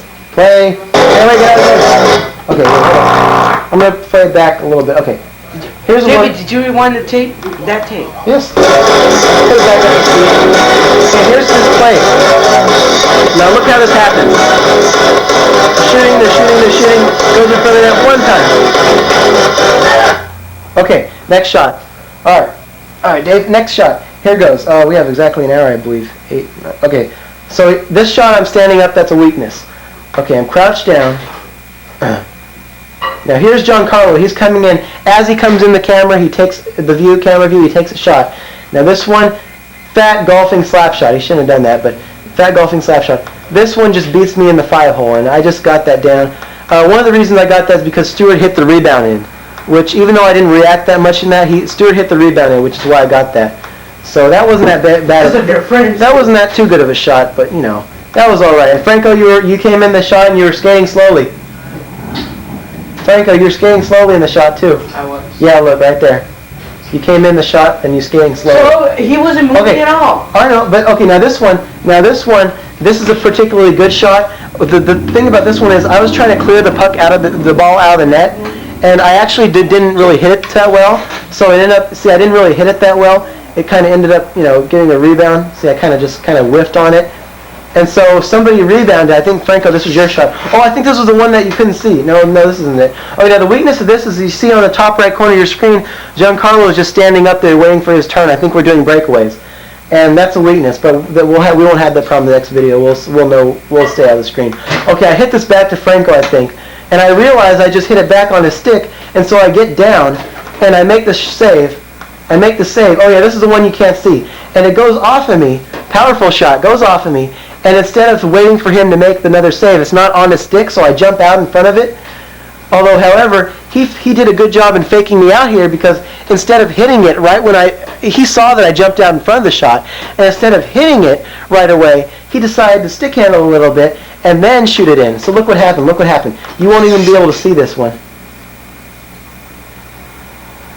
Okay, right there. I don't know if you could see it, but the puck just barely entered, and it went in the net right there. You could see the net move. You could see the net move. No, he can't even see in slow motion. Look, you see the net kind of sway. Let him see how fast it is. And then, Franco, I like that celebration. You skated really fast after you did that, and you raised your hand. That was great. Only bad thing is that Giancarlo's standing right there. Yes. So let me redo that. Yeah, let me do that in fast motion. You won't be able to see it. Oh wait, let me rewind. Oh, play.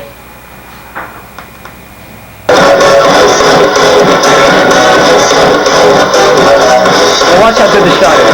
Right there. Go out for it. Struggle. It's in the net. See? Got in the net. Didn't even see it. And look at my goalie. Look, I'm going up. I look at it, and then I go right back down. Disappointment, And then, okay, now this shot, I believe, Franco, you were taking this shot. Let me see what happens here, because I don't remember it. No, it was Giancarlo. No, that was you. That's you right there. See shorts? Yeah, that's you. See? Giancarlo was wearing shorts too. No, trust me. Giancarlo's little thinner than that. No. Okay, here it's a slap shot taken by Franco. No, that's you, Franco. And I think it hits a post or no. I know what this one was. This one, Franco hit it on the corner, and it hit the post, and it went around. See that ball right there? That's the ball right there. Whoa. The ball bounced across the camera. That's why I got that shot, because not only was it an upstairs goal, but it bounced across the camera, and I went like that. I was looking back the whole time, and I just sort of laid down. It bounced across the camera. So that was a good one. And my stick's up in the air. It's just great. That was just great. Okay, now this shot. Let's see. It's about to finish, huh? I don't know. No, we haven't got into the meat of it yet, I don't think. We're just barely getting the meat. Okay, this was a good idea with shadowing. You see the shadows kind of, but that we had no control over that. This was a slap shot by Franco right there, and it's actually a low slap shot. I don't know if it's going to go through the 5-hole. Oh no, it didn't. This one I got down just in time, and you can see the ball is right between my legs right there. No joke. And I didn't know where it was because I was like there. You see the ball just sitting right there, and I didn't know where it was. And Giancarlo was a nice aggressive play by Giancarlo to just put it in right there, and he goes off celebrating, or well, did he? No, he didn't. He didn't. See, that's a weakness. And Stuart wasn't celebrating too much in that either. So okay, this one I was standing up again. Crouching down is pretty good. Here's another slap shot taken from off screen. You can tell by the shadow. This one is an upstairs shot.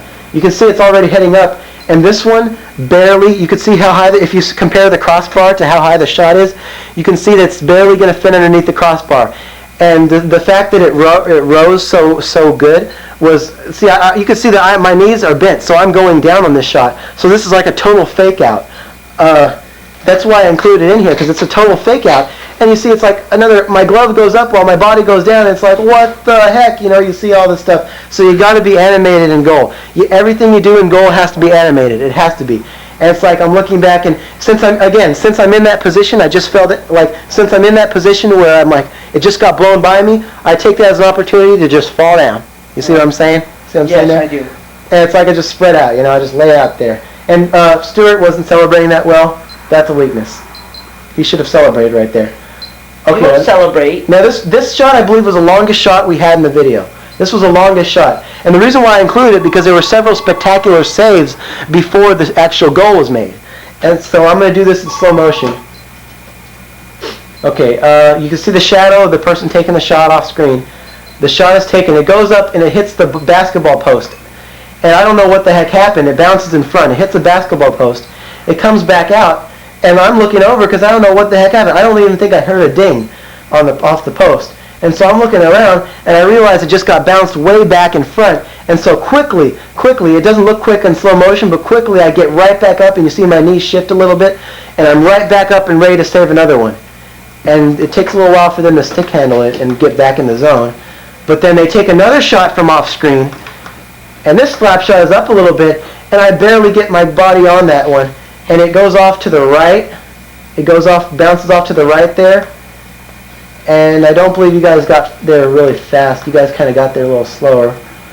I don't know actually who got to it. Stuart didn't get to it. Yeah, Stuart, look at his intensity is down a little bit. Stuart wasn't that intense. Stuart was never intense. He was, but anyways, and then so I get back up. I should have got up much faster. I should have got up just as fast as I got up before. Oh, Franco, you took it behind the net. And you tried a wraparound attempt, which was pretty good. And where's the shot? There's a shot right there. And it went and it hit my helmet and bounced off right in front of me. And I took a chance by trying to clear it out. Now I could have covered that up, but the fact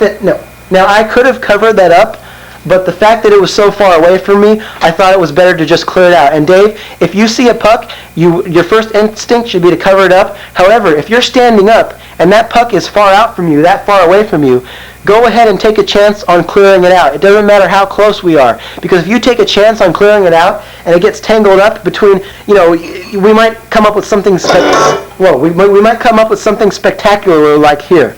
So, and see, I cleared it out, but I didn't come out with the clearing attempt, a really good clearing attempt, and I realized that I cleared just right on Stuart's stick. And so realizing that, I got down, because I thought Stuart was going to shoot low, and he hit me, or his stick actually hit off my skate, and then he backhanded it, and he tried to backhand it in. I turned around, it got between my legs, save, and then it bounced back out, and then guess what happens after this? I'm laying on the ground, I don't know where it is. Giancarlo gives a good pass to Franco. Franco one-times it, out of nowhere, there I go, diving across to save it again. Oh. Yeah, look, that was Giancarlo's, and then no, that was in the past. That was you shot it and I saved it right off me. The ball goes over there, and the only reason, and Stuart was on top of me. Stuart was on top of me trying to stop me from making the save, and he did it. But I should have actually had more energy. I should have gotten out I should have gotten out and made this save, or at least tried. 9-year-old's hole. Yeah, and then finally it goes in. Yeah, Dave, if someone gets on top of you in this, don't be afraid to just push them off and then go up and make the save. Because I should have dove up in the air and made the save. Now this was a low point in the video where it kind of had this residual effect, where I tried to do something creative. I tried to do something creative, so I got each person doing water on themselves, and this is pretty good. I like this shot because the water is going back and forth, and it's getting you right smack on the forehead, Franco. So this was a pretty good shot, and I'm going to probably do this in the next shot. And then, so this one was a shot. I get each person doing the water, and I get each person making a goal. That's how I did it.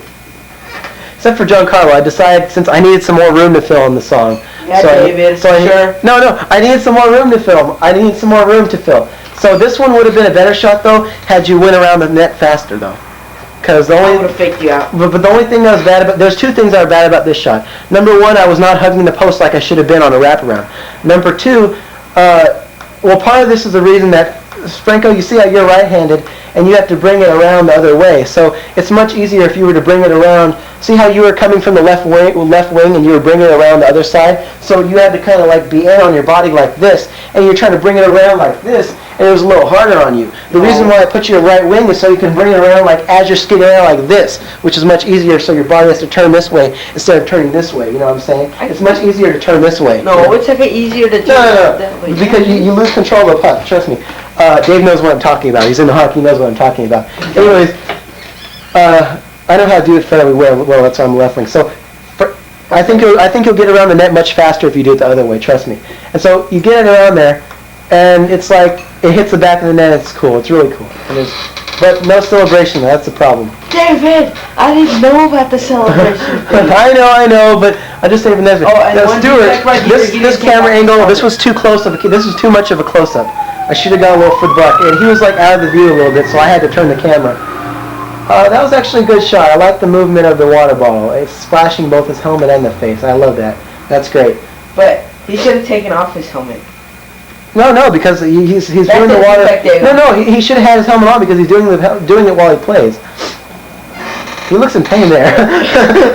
Okay, now here's a shot where you can't really see it go in. Well, you can see it go in, but you don't know it's went in as opposed to over. Now he shoots an upstairs goal. He totally fakes me out because he shoots an upstairs goal that goes in the top left corner.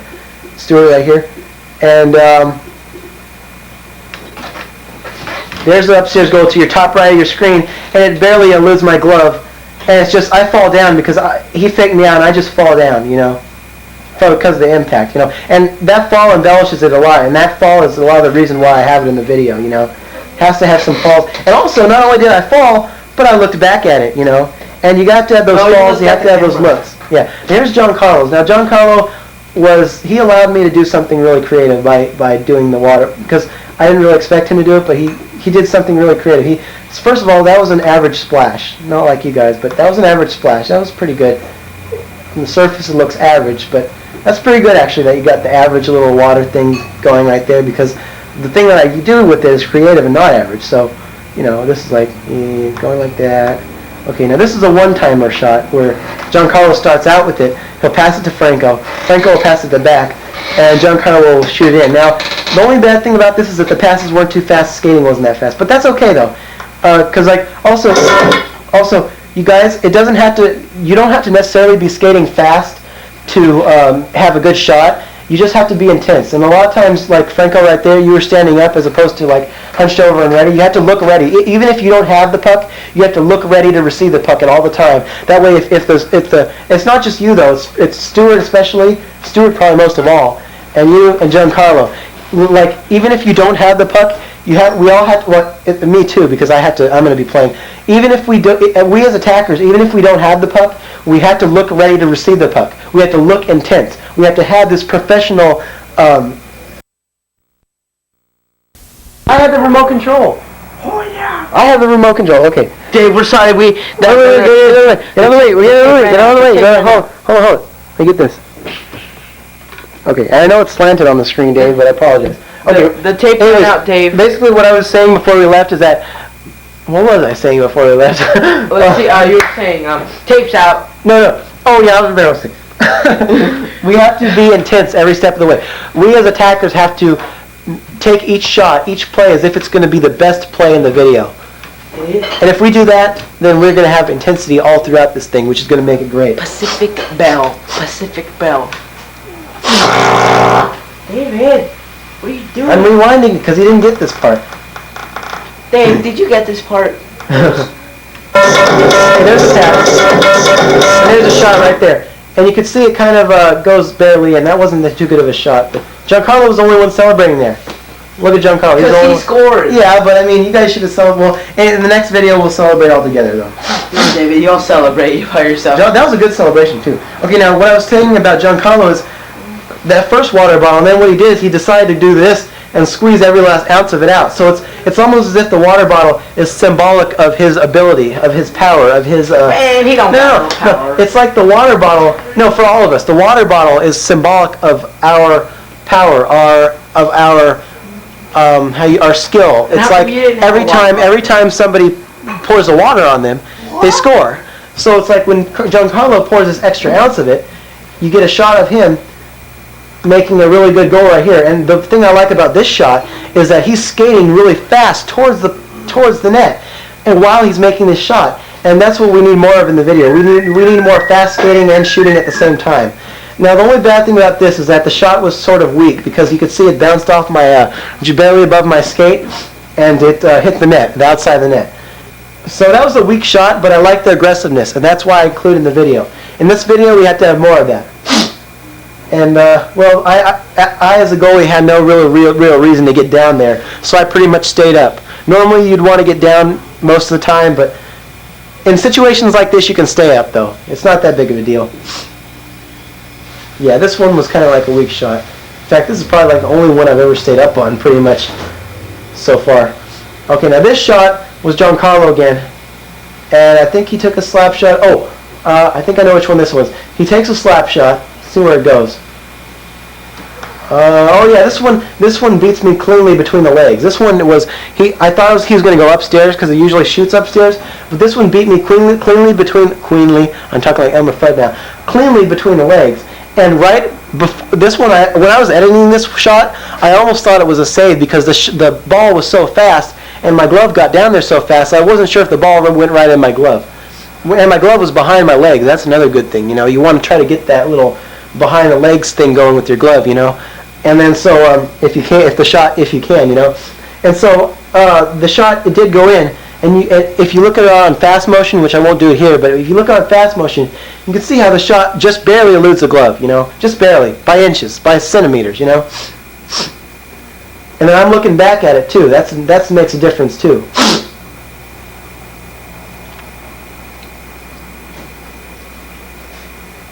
Okay, I think this was a double take, but I could be wrong.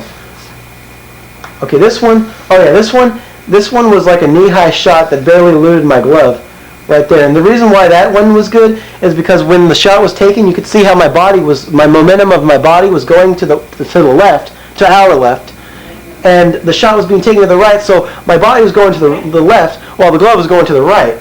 And you can see how I'm off balance right there, how my legs are oriented right there.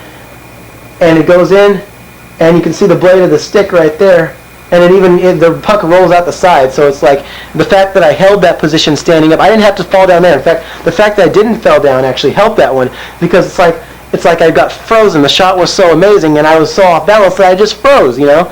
So that freezing is really good.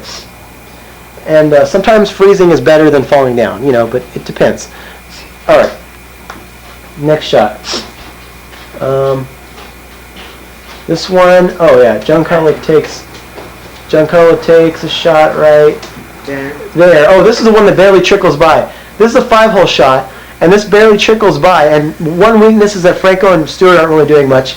They don't look intense either. But look at under my legs where the puck barely trickles by. It barely rolls by in the net. And I look back at it, and now the one weakness that I had is the only weakness I had is that I look back at it. Now what I should have done is, even though I knew it was going to go in, I should have dove back there to try to cover that up right there. I should have dove back to try. I just looked at it, you know, and that was kind of a weakness.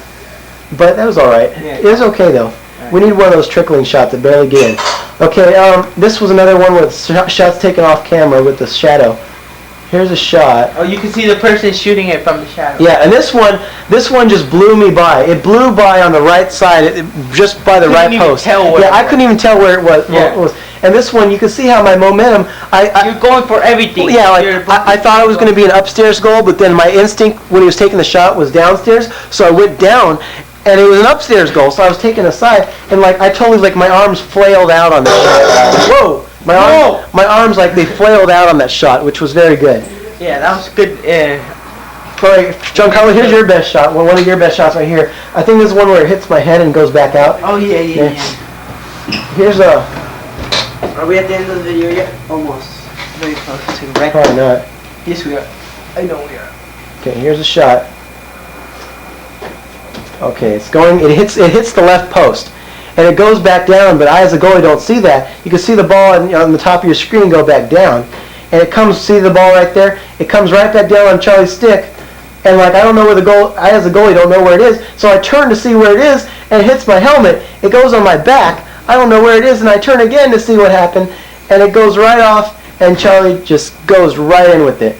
And then what's good about this is the follow-up. How on the goalie, not only does Charlie raise his hands in celebration, but as a goalie, you can see my face is right in the camera line. I don't know what the heck. It's almost as if I'm begging to know what happened. You know, it's almost as if I'm begging the viewer to know what happened there. Viewer, help see how I'm right there with my face. I'm looking right in the camera, right where the ball went. It's almost as if I'm begging the viewer to tell me what the heck happened, what just happened. Tell me where the ball went. Okay, now. Oh, this is one of those. This is one of those big shots.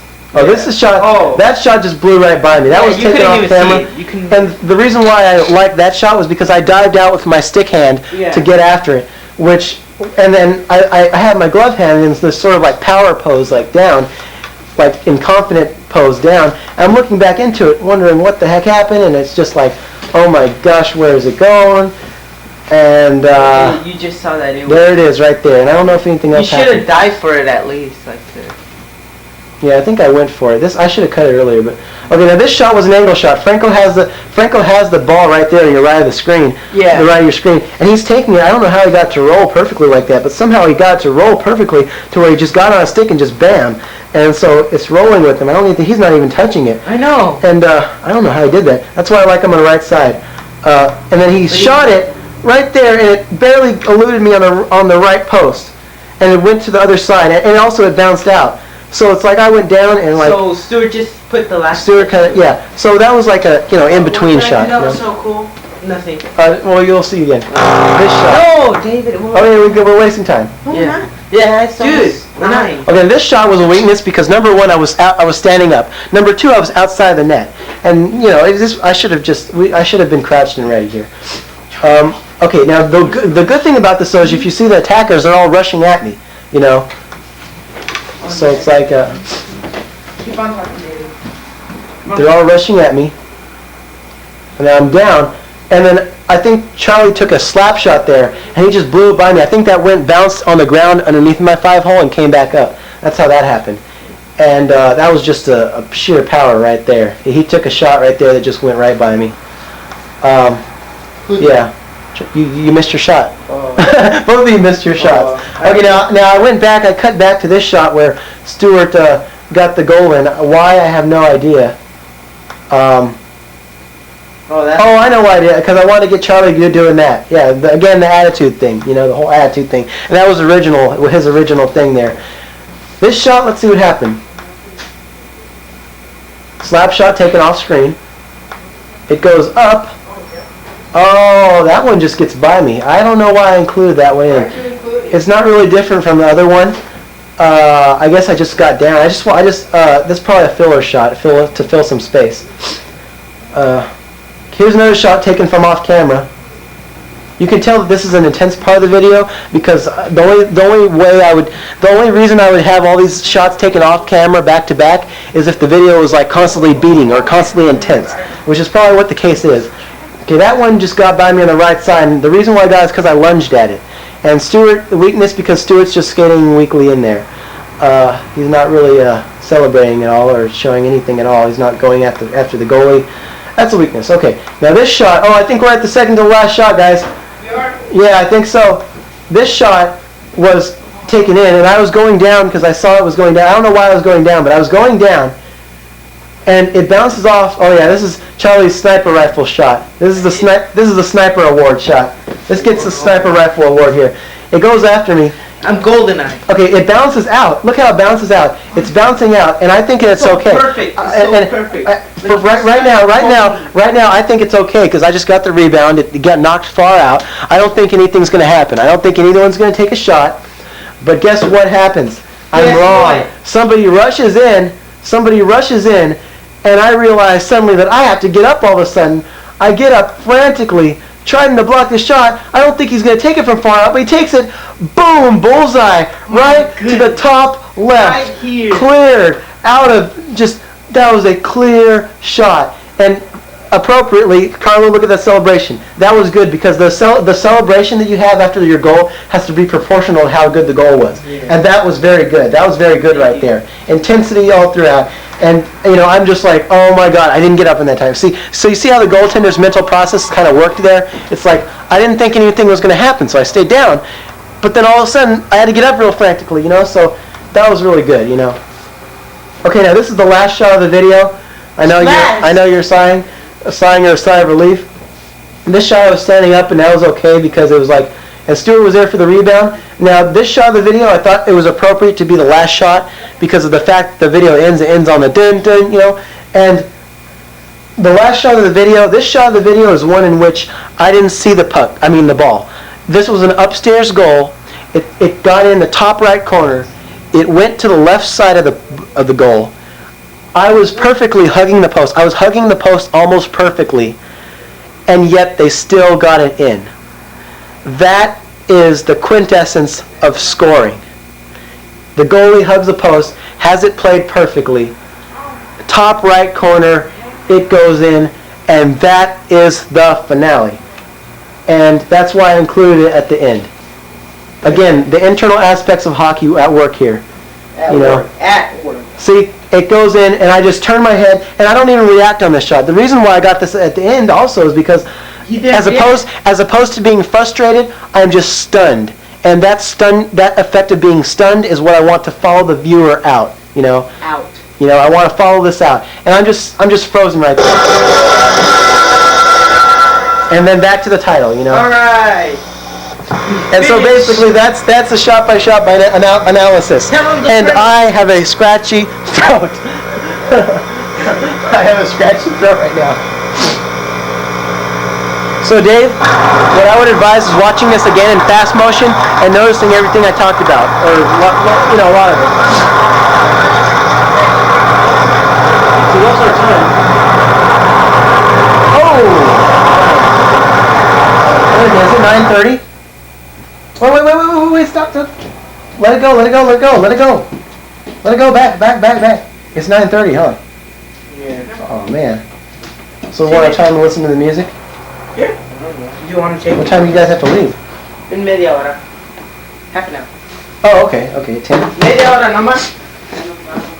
Oh, ya nos vamos. Okay. We're leaving right now, but the song just lasts like 3 minutes. Okay, well, wait. Get out of the way. I'm trying to play the rest of this. Okay, now the rest of this shot,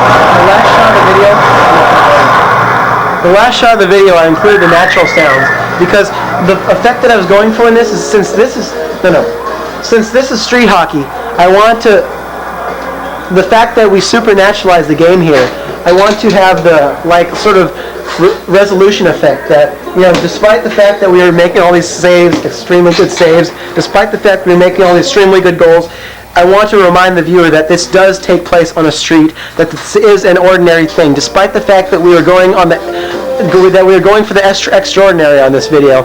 This is an ordinary scenario, and it kind of bridges the gap between film and real life. How even though this constantly saving and constantly scoring cannot happen in real life, really, you can still have the excitement of hockey in real life, and it's that excitement that the video leaves you with that I want to reflect in real life, and that's why I had the real life sounds with the real life scenario of us really leaving the court.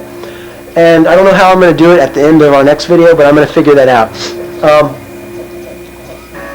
Let's see, here we go.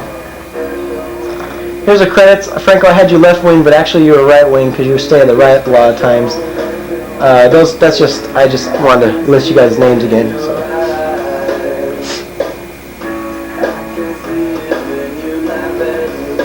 See, this is the song that John they Carlo? put for the credits. Oh.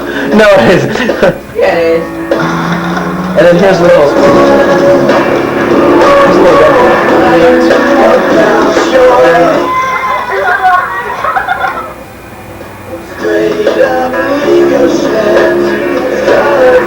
Oh, there are a couple things I want to explain to you on the white drawing board after I listen to the song. What? About the choreographed plays. You know, the plays where we're going to run into the goalie and do the pile-ups that were against the fence.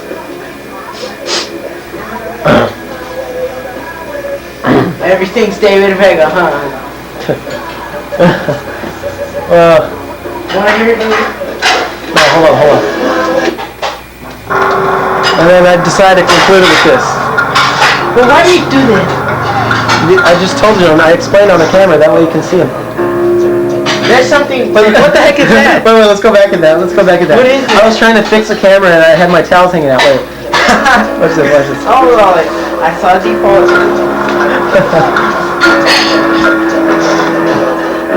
Look at this, Dave. His towels. 1, 2, 3 now. Come on. Slow motion. Go. What are they? Oh, it passed. Oh, forget it. Wait, he's getting it.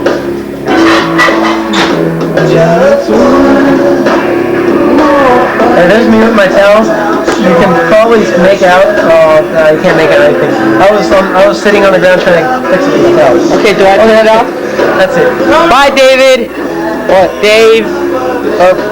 Okay, edit, yeah. Now I